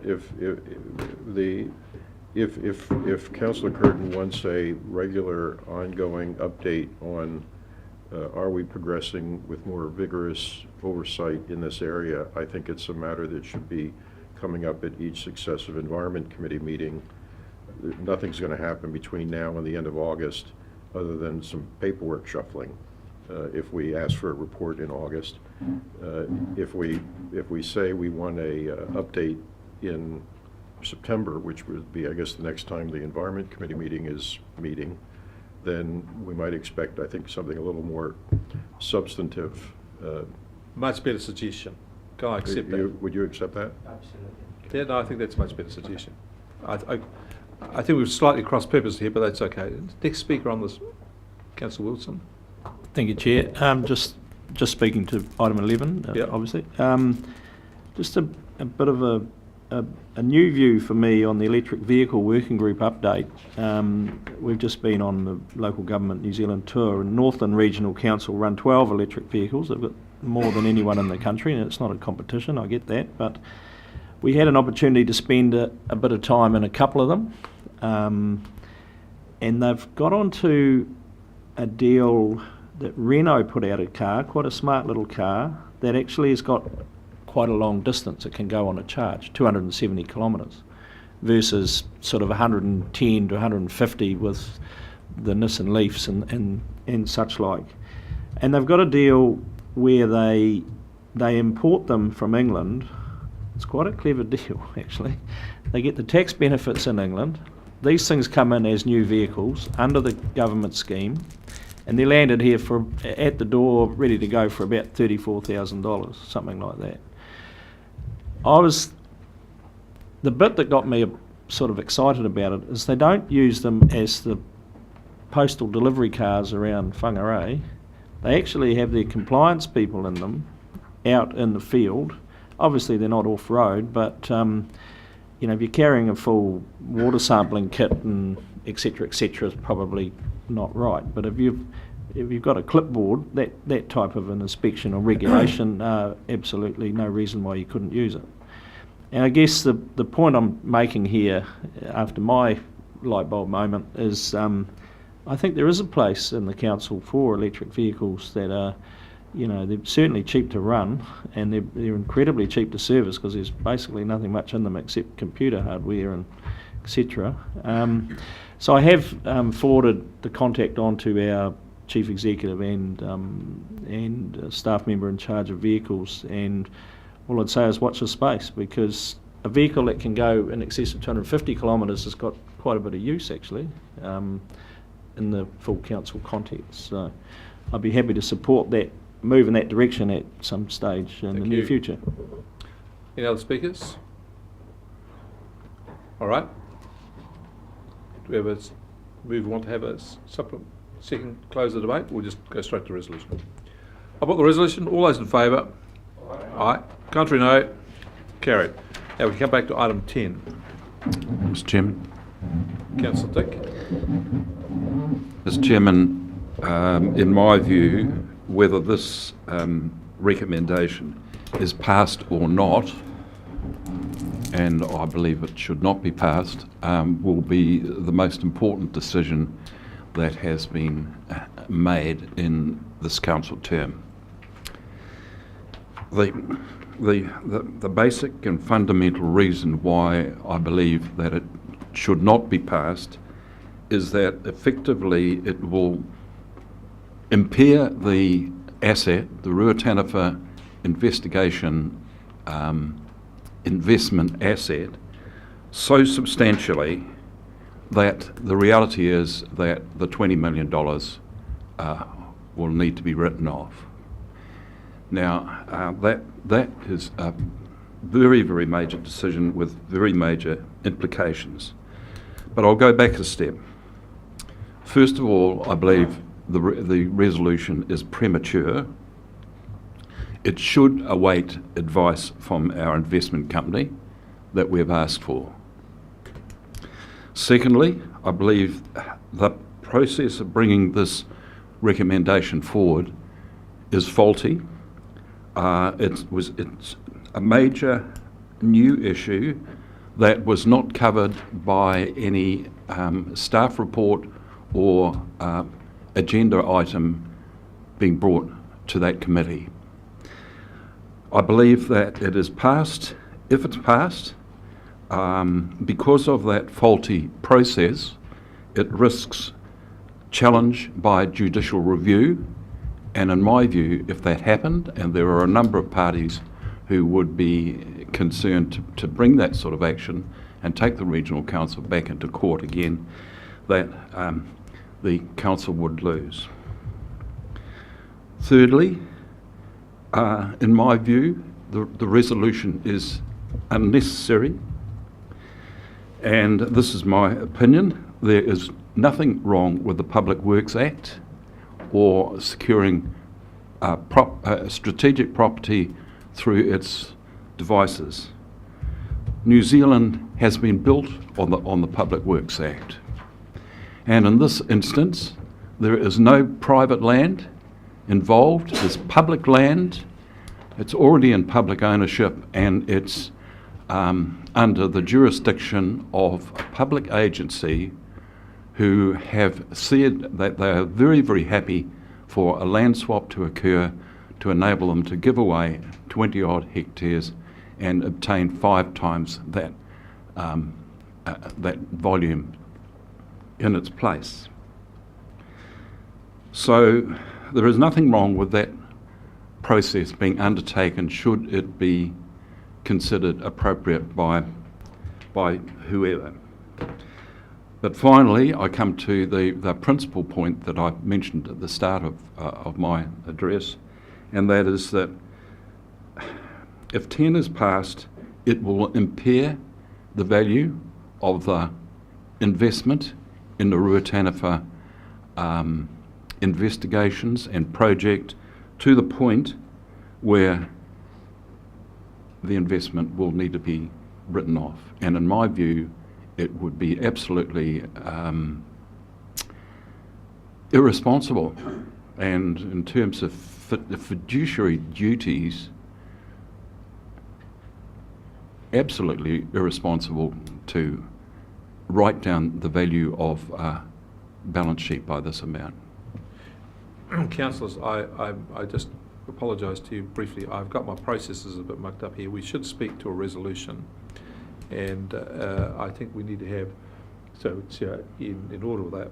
So I would suggest that the resolution B confirms the view that HBRC will not support the dock land through compulsory acquisition of the Public Works Act, and that will need someone, a councillor to move and a councillor to second that, and then we'll have a, sorry? So you're happy to move? Sorry, you're moving 10. Well, someone. Well, Mr. Just a point of order, Mr. Chair. Belfort moved what? Point of order. Sorry, just sorry. What are you saying to me here, Leanne? Councillor Belford moved all of the resolutions except for 11. All right. Sorry, so Belford. That's right. Okay. We've got. Who was the seconder of that? I don't think we've had a seconder. Would someone care to move? Well, second. Can I raise a point of order? Yes, you can. Thank you, Mr. Chair. I wonder whether, given that we haven't currently got a seconder, whether in fact we could also have considered separately recommendation 2. So could we take these in blocks and consider, if someone would move recommendation 10 and second it, that would be... No. Yeah, they've all been moved. Have they been seconded? Yeah, Response point of order, Chair. I believe all of the matters are being moved, yeah, and seconded, and I'm pretty sure I was seconded. Yeah, Different. that's right. Well, I just heard And then that. the only one we kept out of that was item 10. No, well, they were all moved, but you're taking separate votes on Alright. them. Separate Debate on So 10, one's, yeah. no, 1 through 11 has already been Moved and seconded and and passed. So that's right. Yes. So Councillor Kirk's too late for Yes, that's right. And And so- it's 10. It's 10. 10. Yeah. So just for the sake of, for the minute secretary, you've got a mover for item 10 is Councillor Belford. And who is the second? Councillor Bevan. Right. Now, we've had, Councillor Dick has spoken, we've set his position out very clearly. Now we're on to other speakers.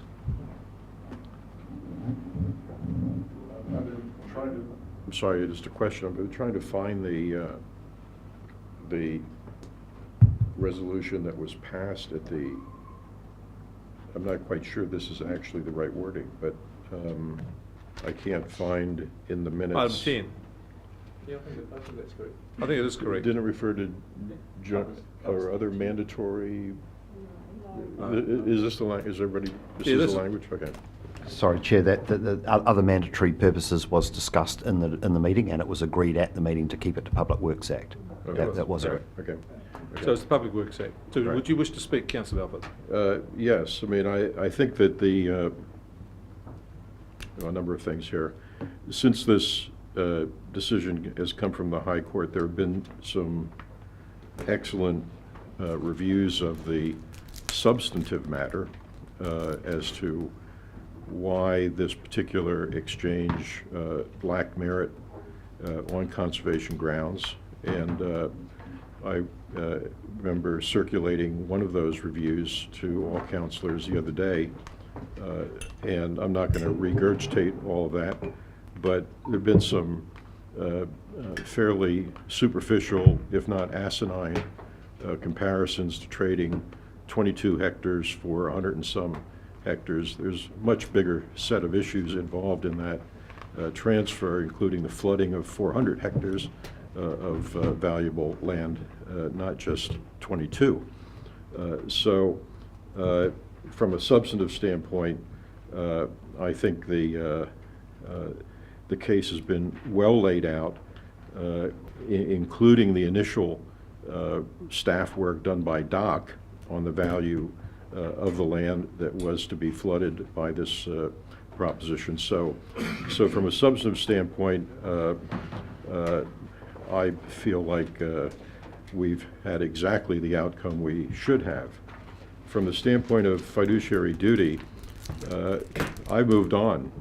My concern about fiduciary duty is for the 60 million that we should not continue to dangle out there as a potential investment in this water storage scheme.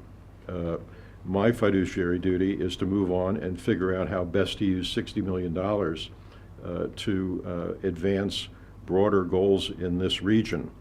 And if the cost of that is writing off $20 million of money ill spent, the responsibility for ill spending it sits with a number of councillors sitting at this table and some members point of order, Chair. HBRC. It sits with all councillors So, at the previous table. Point of order. Point of order. It's taken. Accurate. So, I caution at the outset that my remarks might be inflammatory. If I were asked to comment on this, I've said enough. We have stated as a matter of, I think, the values we would like to see this council represent at this point, that a mandatory seizure of this land is not something that we as a council want to countenance. We should stand by that decision today, and for that reason I'll be voting for adoption of recommendation number 10. Thank you.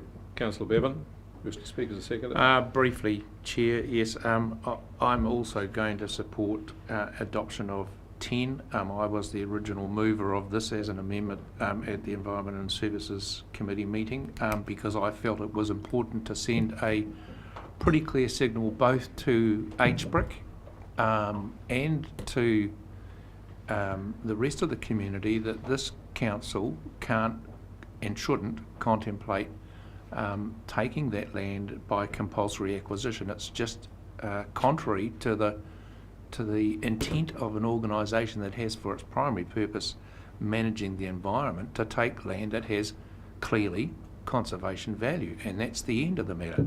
And if the consequence of that is writing down the asset because we didn't do our homework properly, then that is the consequence, and we must live with the consequence. So this is a pretty simple matter for me, and I do point out to those who are listening that a whole lot of environmental lobby groups have spent tens of thousands of dollars fighting this in the courts, when I can remember when the matter first went to court, the management of HBRC telling them that they were foolish and were just employing delaying tactics and that there was no merit to the case that they were pursuing, and all that's been proved entirely wrong. And I'm talking about environmental groups that we have to work with, and for us to smash them in the face by going and taking this land by compulsory acquisition would seriously jeopardise our future relationships with such groups that we need to continue to work with. So I can't contemplate it, Chair. Councillor Wilson. Thank you, Chair. The only thing I'd add, there is a certain irony in all this. The only thing I'd add is, we're not the only organisation in New Zealand with requiring authority. So while we still have a live investment, current live investment, which it is, for us to push the stop button on this particular potential opportunity, and for all I know, HBRC will come back and say, actually, we've looked at it and your chances are fair to middling, so we're not going to recommend it. We are actually taking a piece of research, if you like, out of the discussion. At a subsequent date, say they did come back and say they wanted us to pursue that, well then of course we've got our options to say no. But in the meantime, in the discovery of whether that's an appropriate action or not, which we're effectively taking out of their toolbox, they can't do the due diligence, and I, as a governor around this table, can't make a decision without having all the facts in front of me. The irony in someone else taking this offer up is we then lose control of the $20 million, which at the moment is still live and it's still sitting on the table. So I just think at some stage the council may decide, actually we're not going to pursue that, that's fine. But in the meantime, why are we rushing into this? Any other speakers? Councillor Bailey. I find it remarkable that we're discussing, some of us have been discussing this morning, fiduciary duty around protecting our $20 million investment in the scheme, money that's already been spent, and I find it really really frustrating that this council proceeded, that HBRC proceeded with this whole scheme when they knew back in 2013 that the issue of the 22 hectares was not settled.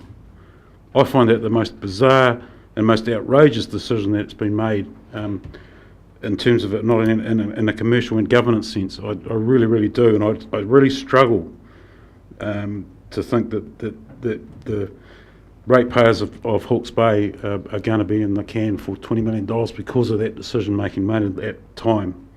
It's not as if I didn't warn the council about that. I made a number of submissions to council about that, on those issues, whilst I was a member of the public, and and so therefore the whole issue of taking the Public Works Act under the dockland under the Public Works Act, I totally agree with the comments that Councillor Bevan has made around these are people that we're going to have to partner with for a long, long time in the future, and that it'll be an ether to them. Do you wish to speak? Yeah, thank you, Mr. Chair. I recognise you. Thank you. I see you. Thank you, Mr. Chair.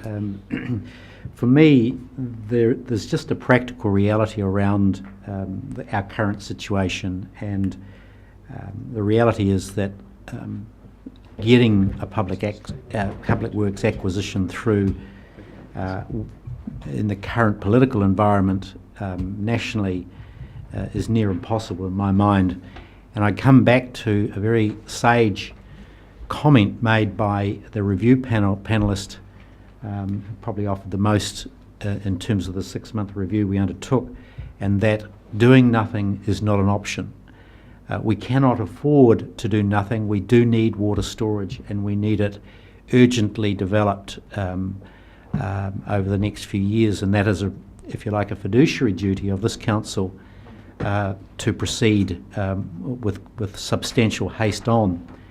And therefore, Mr Chair, I have no trouble whatsoever in supporting this resolution not to pursue a public works strategy. It, in my views, Mr Chair, is flogging a dead horse, and the sooner we put it to bed, the better. We must move quickly to get an alternative or a number of alternative strategies going with water storage and recognition of our obligations under Plan Change 6.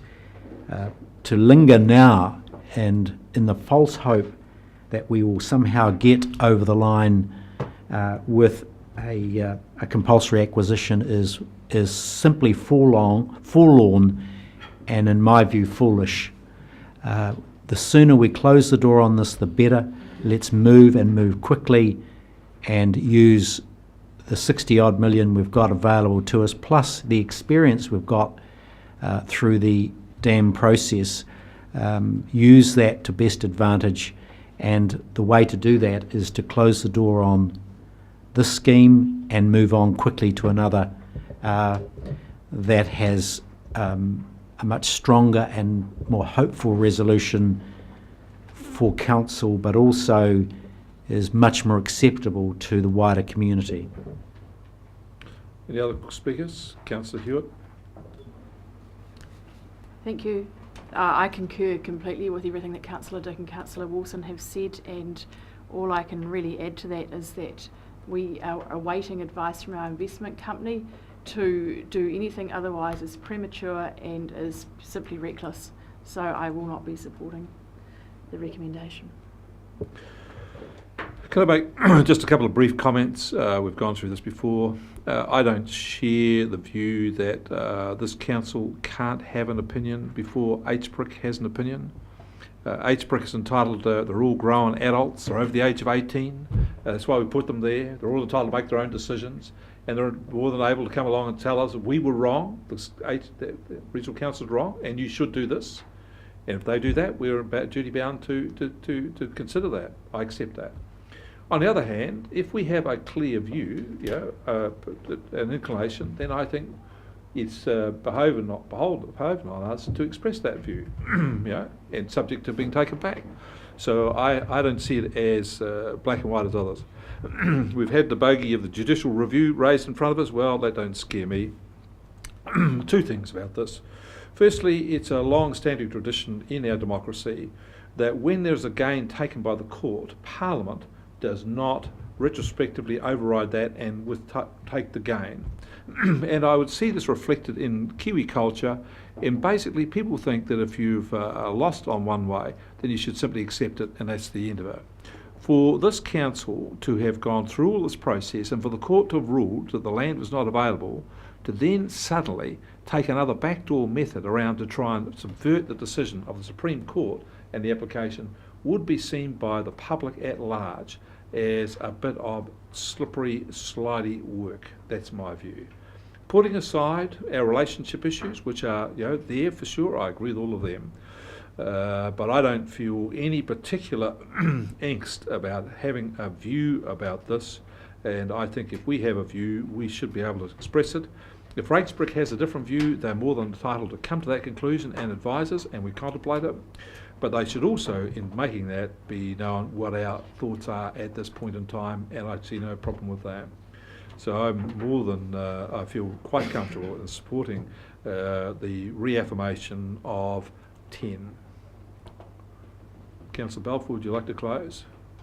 Yes, the only reckless option that I see on the table is attempting to use the Public Works Act to take this land. Enough said. All right. All those in favour will say aye. Aye. Contrary, no? No. I declare it carried. Division is called for. Will those who support the resolution please raise your left hand? He's just putting up his right. That's it. 1, 2, 3, 4, 5. That's right. All those opposed, please raise a hand. Which one do you like? Yeah. Okay. Have you got that clearly noted? Yes. Okay, I declare the resolution carried. Now, we need to do the rest of them. I thought we had agreed that we'd done 1 to 11 all the way through. We had moved and seconded them. We did not vote on any of them. All right, we've got to vote on them. All right, all the rest of those resolutions from 1 to 11, because we've moved and seconded them, talked about them. All those in favour say aye. Yeah, Contrary, no. Point of order, Mr Chair. Are we going to debate those, or are they... We have debated them. Yeah, we have. Yeah, we have. Contrary, no. No. Carried. Right, let's move to the next item, which is item 10. Thank you, Chair. Chief Executive. This paper follows on from one that was provided to the Environment and Services Committee. This is an update following discussion at that committee, and subsequent to the circulation of this paper to councillors, I have received feedback, and you have tabled some further amendments to the policy itself. Everybody should have a copy of that. Essentially, we have ensured that reference to information and communications in the policy is explicit, that it relates solely to official information as defined by the legislation. We've also made some minor changes to the process around decisions by councillors to decline to provide information or what may happen if they consider that they do not hold any official information. And essentially that is that that's a matter between the Ombudsman and the councillor concerned. So, Chair, I don't propose to go through the paper in any great depth. Perhaps if I could just record the fact that we have sought in this process to ensure that we take every practical step for the Council to be compliant with the legislation and provide a predictable framework here that enables councillors to be duly consulted by the Chief Executive on any information that may relate to them and be given the opportunity in the interests of natural justice to make representations on that information and to have the matter determined ultimately by the Ombudsman if that is their wish. So it's a relatively elaborate, and I would say that the legislation does have a large number of grounds upon which information can be properly withheld, so that is something that needs to be noted, and that is a matter that I know the Ombudsman has brought to the attention of a range of interested parties within the region. That is to say, there's not an automatic right to official information. The Act does have a presumption of disclosure, but there are those relatively considerable number of circumstances in which it is right and proper for information to be withheld. Thank you. Can I just say to councillors, we've been through this pretty thoroughly the other day, and we've now got an updated resolution, so can we just focus on that? You've got questions before we move on? Councillor Hewitt. Thank you. I'm happy with the update, but James, number 8, and that goes contrary to my understanding that the client attorney information is privileged in the bulk of item 10. Sorry. This is in the paper? Paragraph 8? Yes. It's in the paper? The covering paper you're talking about? Not the one that's just been handed out, the one that we... Page 32, Chair. Yes. Yeah. Well, certainly legal privilege will apply in relation to legal advice, but that's not a catch-all for all information coming from a solicitor. So the reference to a solicitor there is just an example of the sort of third party that may be caught. But obviously legal privilege is one of the reasons for withholding under the legislation. Does that answer your query? This is contrary to what we was this time, that's all, but you haven't got it in the new piece of written. Okay, well, there's a matter then. Any other questions? Someone move the resolution and the amended paper? Well, I'm happy to do that. Second to Councillor Belford. Does anybody like to speak?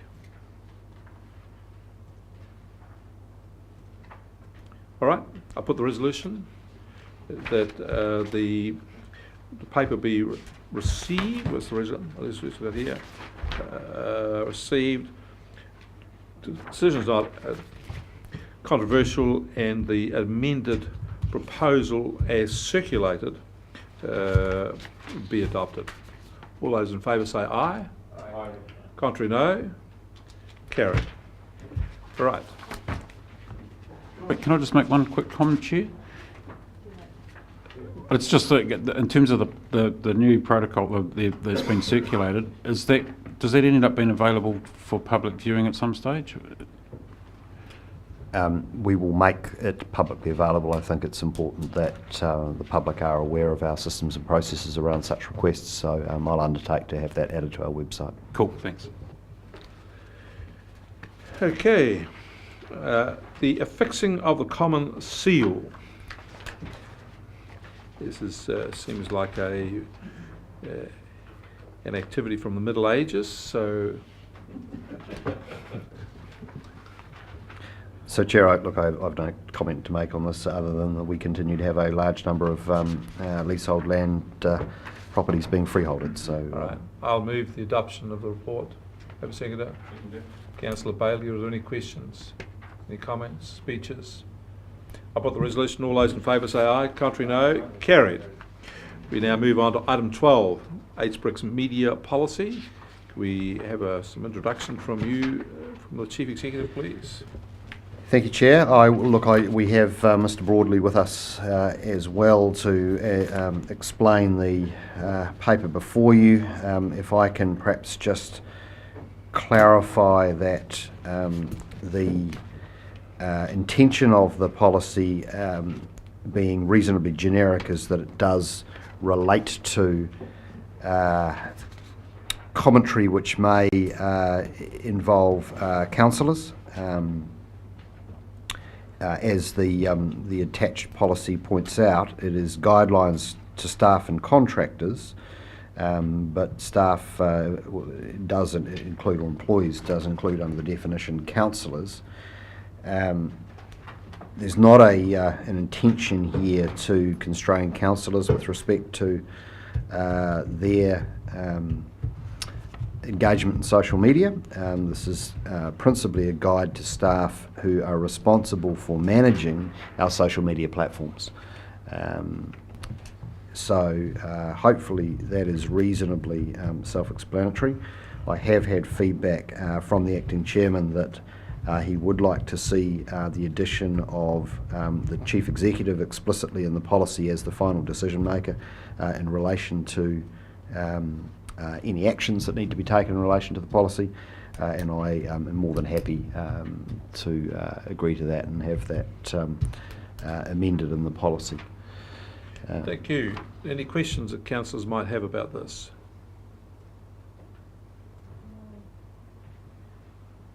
Mr. Chair, I wonder whether the Chief Executive could comment on the issue of the staff policy versus council policy. Has that been corrected as well? And well, could I just, might be helpful here. I was thinking of changing the recommendation to the council receives and notes the HBRC social media policy staff report as an interim policy. Excuse me, Mr. Chair, did you say HBRCs.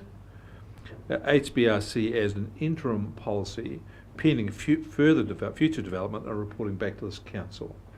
And one of the things we'd like to do is to take it, so we massage this so that there is things which are clearly for staff, which are different from councillors, but also a clearer process that it becomes more of an HBRC policy rather than just an HBRC staff policy. So this needs a little bit more work in my view. But we need something to be on the ground, and we need something to know that we're coming back to later. Councillor Hewitt? So given you're taking comments and questions, I don't think this is good enough, this policy. And James has asked that I give my feedback to him, so I'm very happy to do that. But just with a couple of overview comments, I think that this policy can be, well, the social media, use of social media can be encapsulated in the health and safety legislation, so it should have been workshopped up or gone through a committee, and to have this here when I just think it's substandard and not really good enough, quite frankly. This system has been open to abuse, and the staff have condoned that. So I look forward to the change under your leadership, James. But I haven't been happy with it. Okay. Any other comments or questions?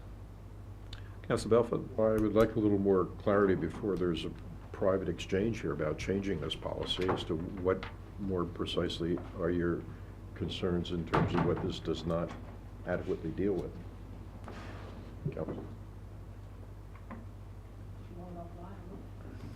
Well, we can deal with that, but what I was trying to get around this so we can have it is, I accept the point that Councillor Hewitt has made, that this is simply just dropped on the table here, and we haven't had time to go through it and work it up. I'm not sure which the process is. So that's why, what was behind my thinking to saying that we receive it as an interim policy, because we do need to have something that goes forward, pending further development in the future, and is to come back for it, which is then saying that we need to have a proper process that will work this up to go through the issues. And at that point, Councillor Hewitt can make known her views, the Chief Executive is, and in the end we come back with a paper and a policy before this Council to sign off or not.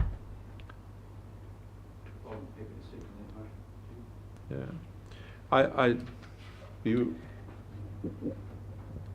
Chair, we're more than happy to have this adopted on the understanding that it is an interim policy today, and that will guide our conduct for the interim period, but to bring you back a paper that prompts some more debate and discussion, and any feedback that councillors wish to provide us offline to inform that paper, so we know which kinds of questions you would like to debate and work up, would be very helpful. Councillor Bevan? Are we still taking comments, questions? Yeah, comments, questions. Okay. Yeah, well, this is a very laissez-faire approach to it. All right. Okay. So on page 45, I was somewhat surprised to read a note: "Keep your posts nice," and it's a somewhat meaningless word. And can I suggest that it should be "keep your posts positive" or some other slightly more meaningful word?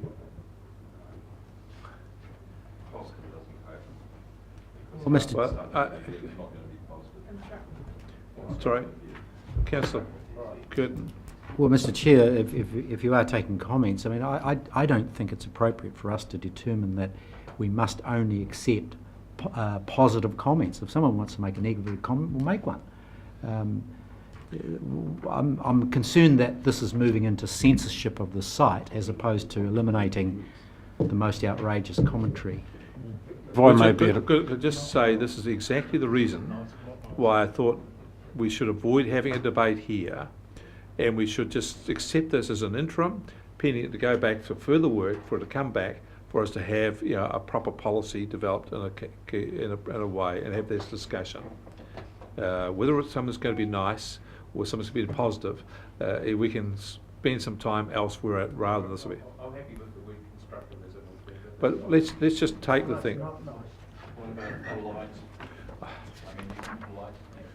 If I could be of assistance here, Chair, I think some of the councillors are missing the difference between what is a post which originates from the regional council or staff, and what is a comment that is made online on that post. We have no control over comments that are made, apart from we can either have them in or out. Whereas a post we have control because we instigate it. So that's when you say keep your post nice. Actually, I agree, keep your post positive, whatever. But a post is different from a comment.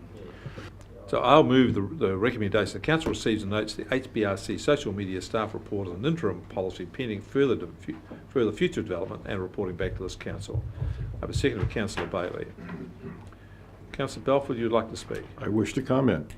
You may. If this paper is going back for revision, I want it personally. I want to say for the record that I will resist any policy that smells like even it is aimed at chilling criticism of our activities, policies, behavior, or anything else. As I've read this, it seems to me it provides for adequate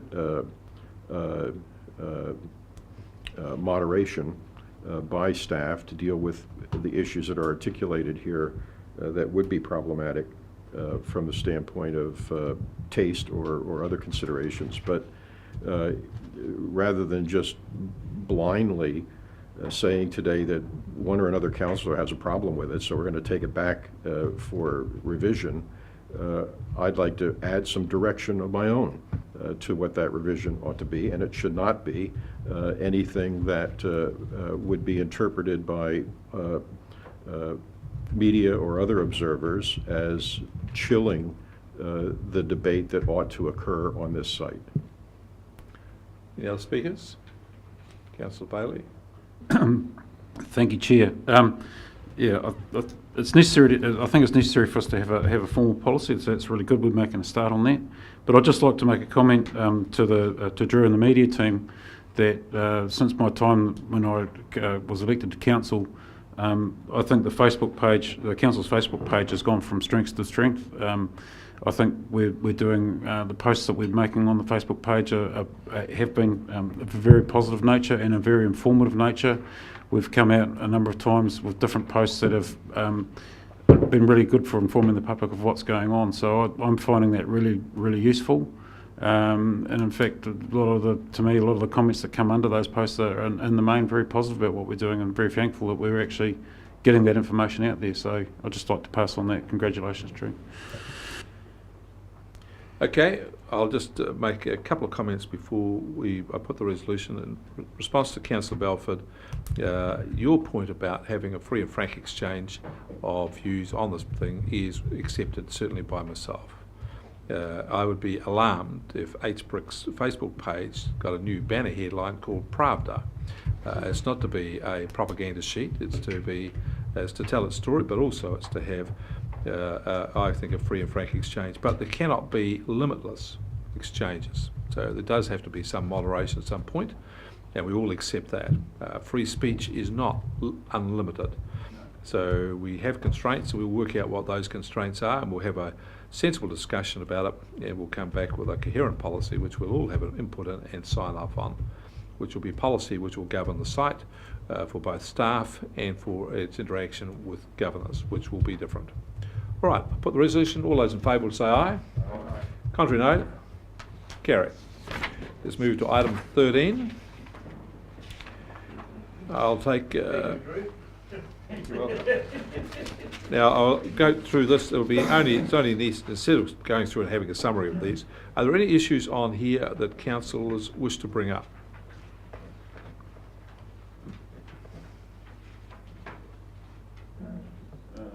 Councillor Hewitt.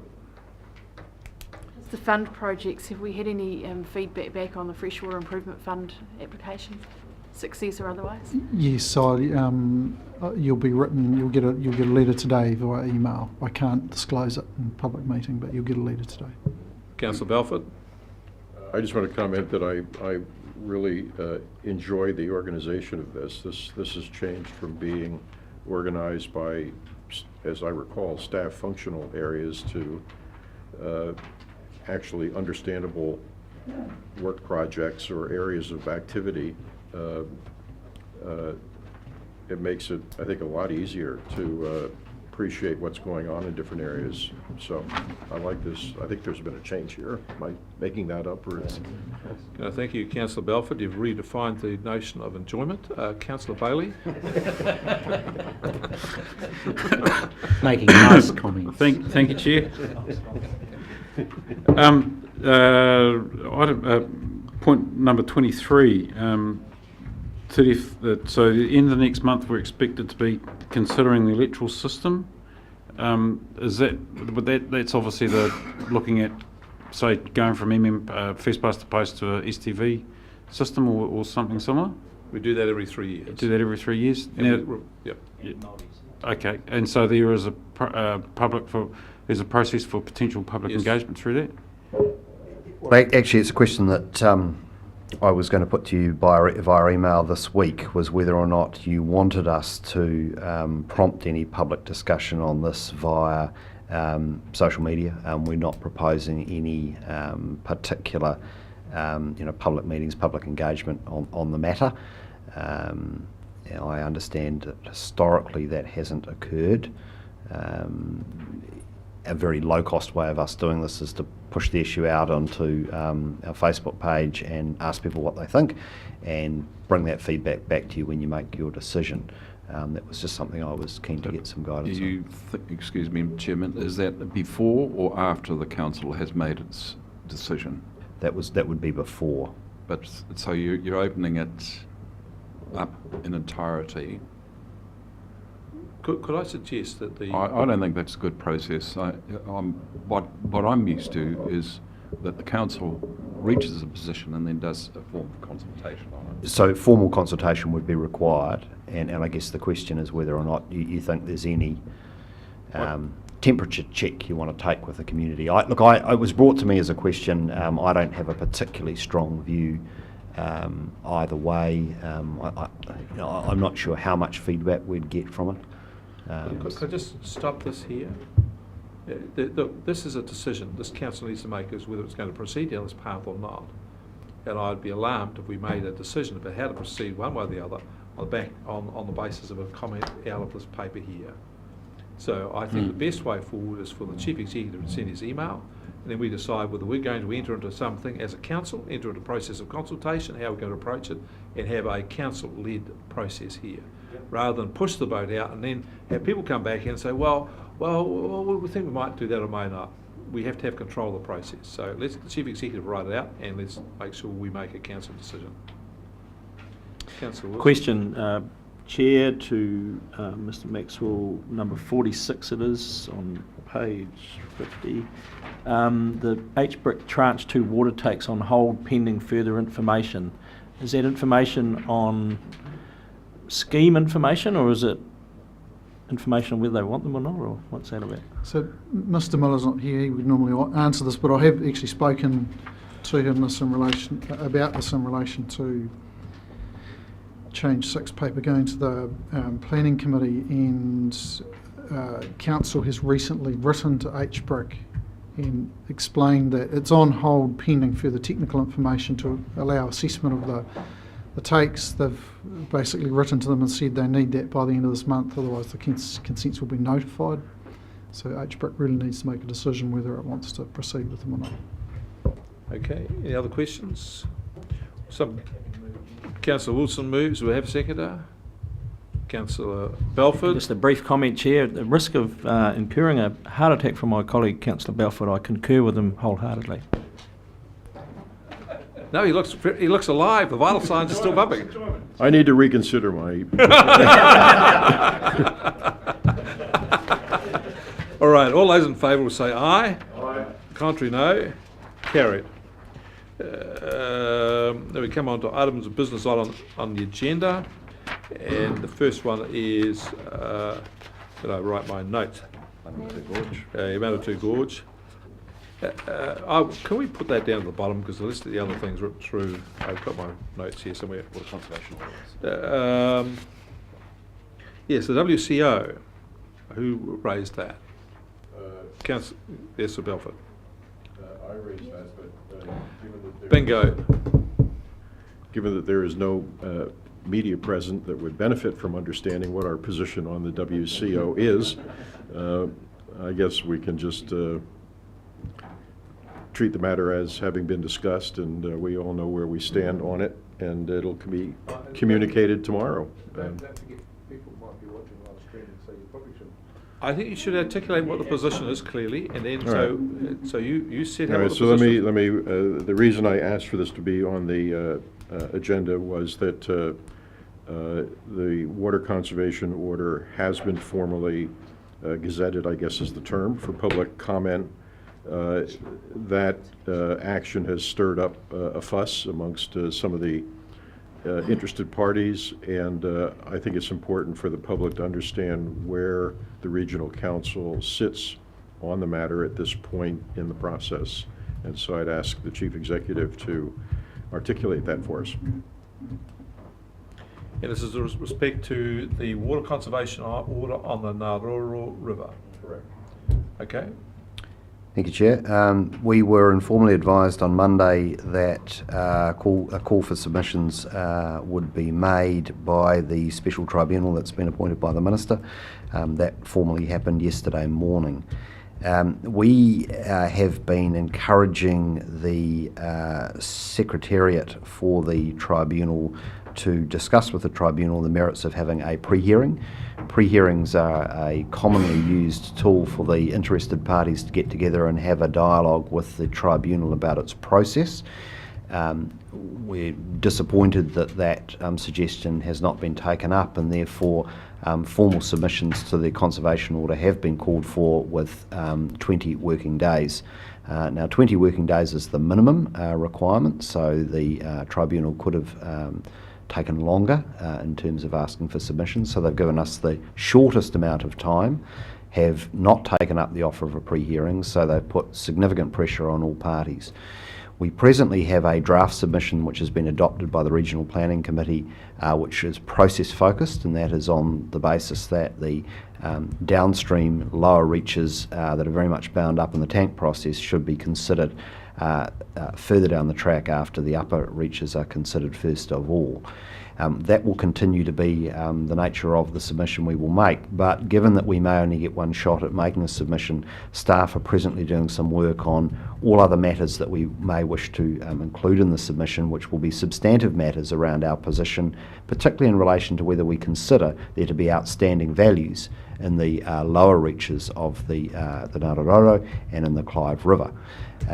On that, I can give a preliminary view from staff that, as has been discussed at this table and the Regional Planning Committee table in recent months at length, we have requirements under the National Policy Statement to identify and protect the significant values of outstanding water bodies outside of any water conservation order process. We have to do that anyway, and you will recall that you have initiated a large body of work which is currently in full flight to identify those outstanding values of water bodies right across the region. So we have a planning mechanism that we are giving effect to, including within the tank catchments. So part of what we will be saying to the Tribunal is that there is a mechanism in law which we are giving effect to through a collaborative process to identify, protect the significant values of outstanding water bodies, including any values which may be identified in the lower reaches of the Naruru and Clive.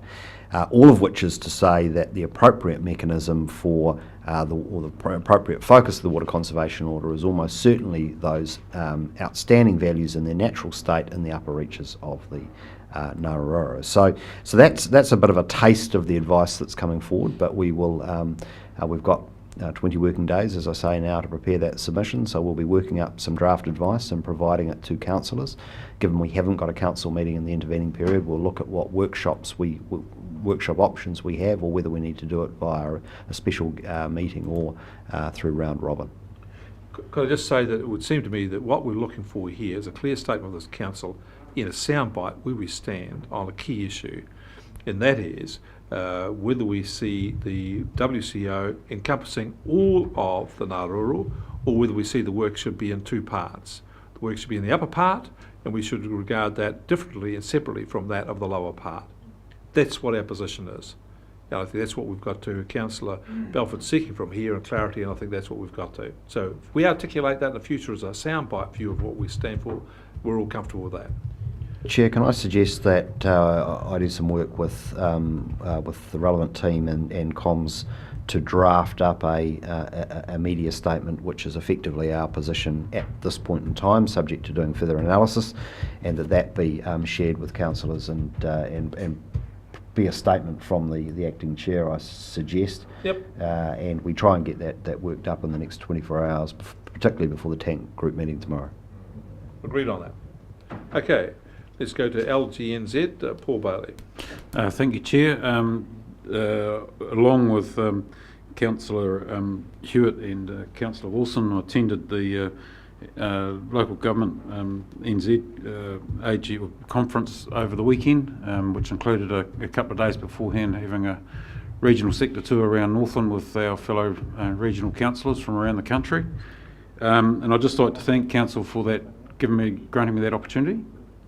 I really enjoyed it, and I found it extremely useful to sit down and discuss with fellow councillors from around the country their solutions to the problems that we have in common, because they've all approached it in a just as same sort of manner but slightly different, and it was always interesting to hear what successes and failures that they'd had in that, so that I can learn from that personally. So very much appreciate the opportunity that's been granted to me. Thank you. Thank you. Next item is Councillor Wilson, Rocket Lab. Thank you. Could I just add to that, though, for full disclosure? So I anticipated a level of excitement around the AGM, but unfortunately my colleagues had better things to do that day.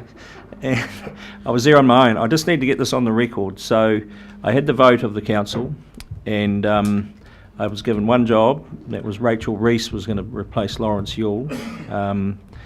And I've stuffed it up, Chair. She didn't get in. Dave Cull's the new president. And then on top of that, I walked out with the voting electronics, and apparently the whole meeting ground to a halt while they looked for the Hawke's Bay member and the voting device that was in his pocket outside the building. So just for full disclosure, and hopefully our chair is watching this from Germany, so he'll understand what's going on.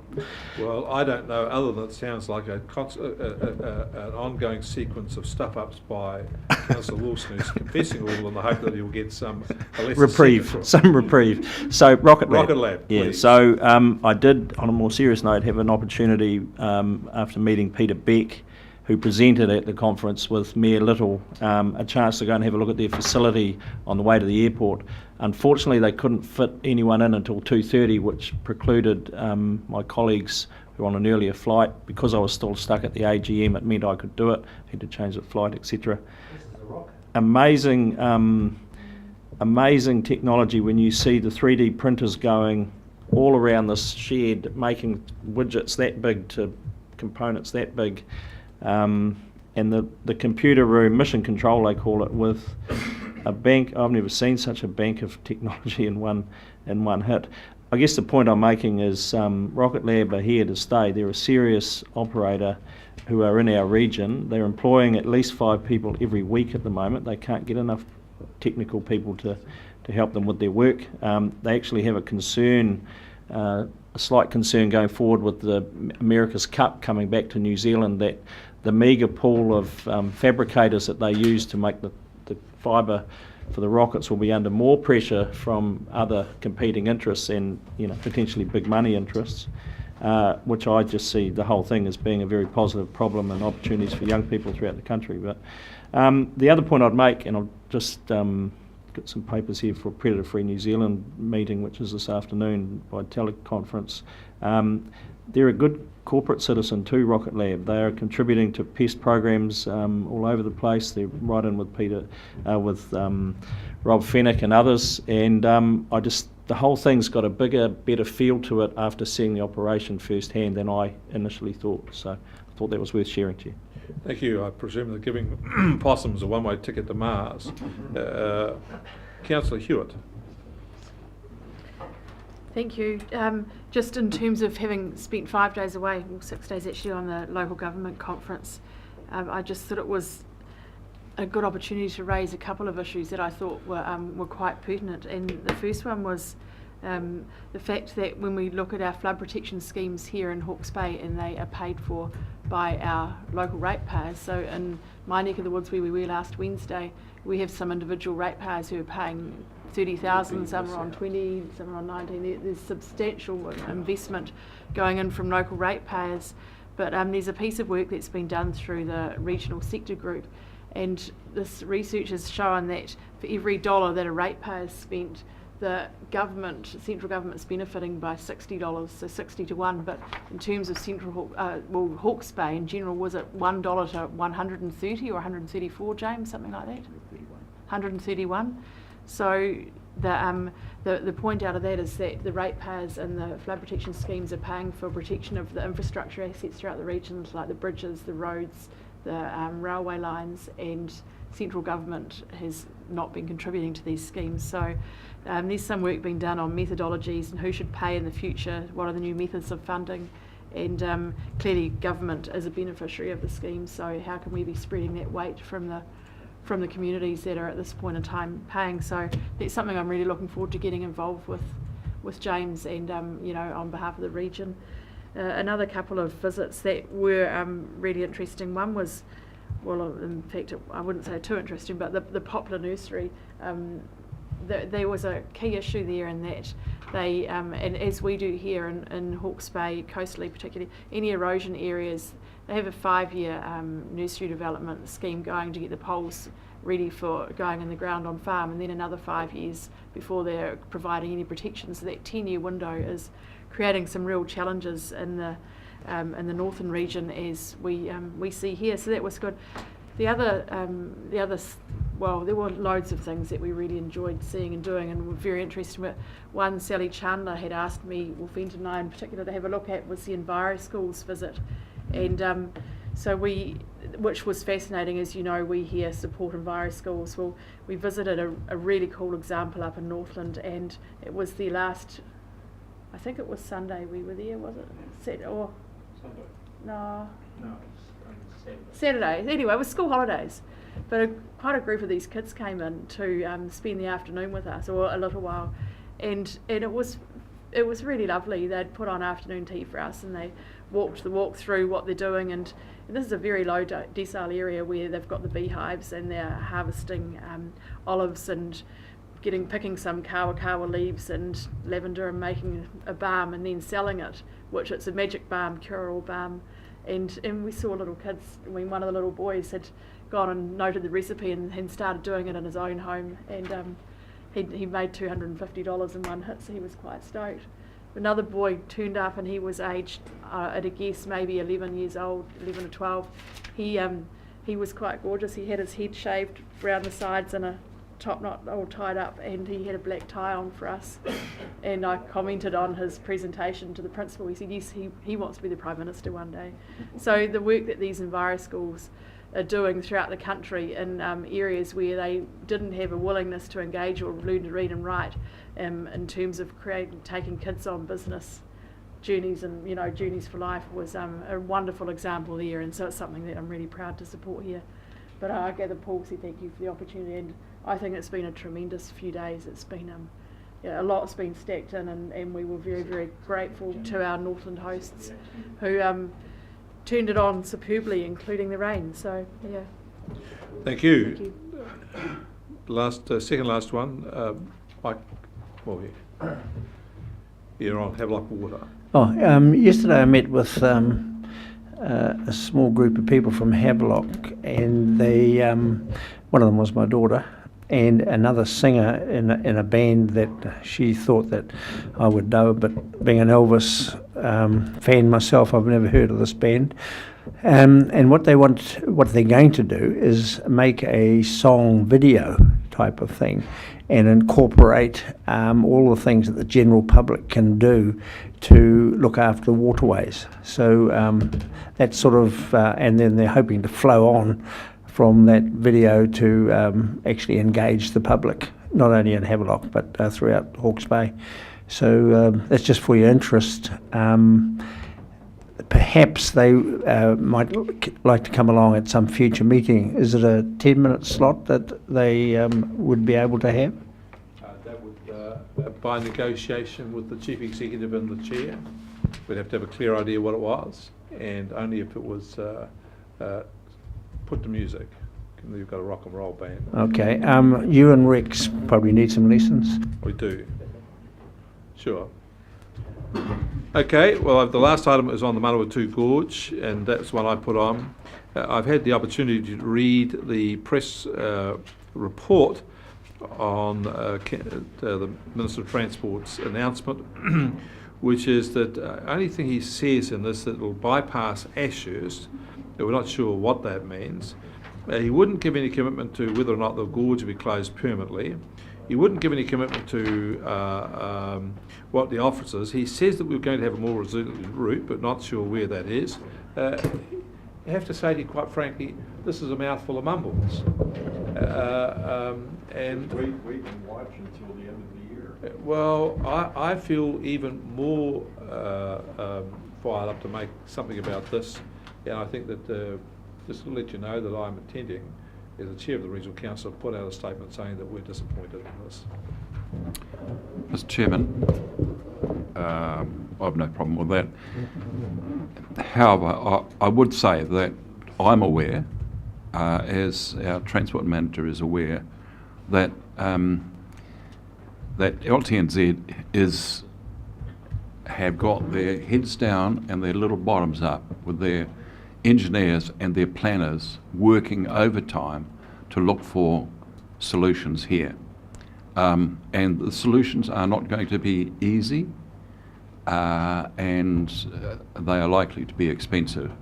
And I think it's quite reasonable for the minister to say that he doesn't rule out permanent, or doesn't rule out reopening the gorge, because in time the land subsidence will probably subsist. So that wasn't the right word, was it? It wasn't. Subsist means that you subsist like as a subsistence farmer. Yes. Cease, desist. Desist. I'd suggest that if you make your statement, do it in a positive, encouraging way, and not in a way that it is bashing the government in advance of an election, because I just don't think that gets anyone anywhere. Well, thank you for teaching me about politics, Councillor Dick. I really appreciate that. But could I say... Yeah, well, I've been around as long as you. Yeah, but could I just say, I didn't want to debate on this, but look, to repeat the point I made another time, but this gorge has been an ongoing problem about its viability for 20 years. Correct. 20 years. And on several other occasions when it's been closed, the government of the day said that they were going to strengthen the alternative routes, for example, over the Saddle Hill. And having been over Saddle Hill the other day, it was a road which befits the average of Papua New Guinea. Potholes everywhere, splashed and banged, almost broke, as I said, the stub axle on the car driving over it. It's a disgrace. It's now closed regularly for extensive hours to be patched up. It has never had the work or investment put on it which they promised us on several occasions before. The other route is in the same problem. What we've had offers made to us about having fixes, and they have not been delivered on. The problem of the Manawatui Gorge has been known for 20 years to my own personal knowledge, and they should have thought about what alternative routes are. For them to now have their heads down, bums up, trying to think about what the solution is 20 years behind the bloody times. I want to be positive about this, but I also want to say that this is attacking the viability of this region, not only in terms of its freight, but in terms of its tourism and everything that goes about it. This is a non-viable route, and it reflects upon us and where we live. And my view is if it's any other part of the country or other parts of the country, this would never have been accepted or tolerated to the extent it has been today. And I think we've been far too passive on this. This is not acceptable. That's my view. So, however, yes? I guess supplementing that, I mean, one thing I wonder is, I mean, a lot of folks have to go to Palmerston for health-related services, and I just wonder, I mean, what the impact of this is on the DHB at this point. A hell of a lot of people drive down there for specialist services and cancer treatment and all sorts of things that are just made You're on the press release team by this. You know? Okay, I think we've done the meeting for today. I just want to say thank you very much, everybody, for your attention, your assistance. I'd be very grateful to you that you've been kind to me while I'm filling in for the chair in his absence. And I invite you all to be at lunch, but I'm sorry I'm not going to be with you for a long time at lunchtime. I've got someone returning home which I need to collect from the airport at 1:50. So I'd like to be there. I think you've created a record, Mr. Chairman. Congratulations. Thank you. Keep it up. Enjoy the rest.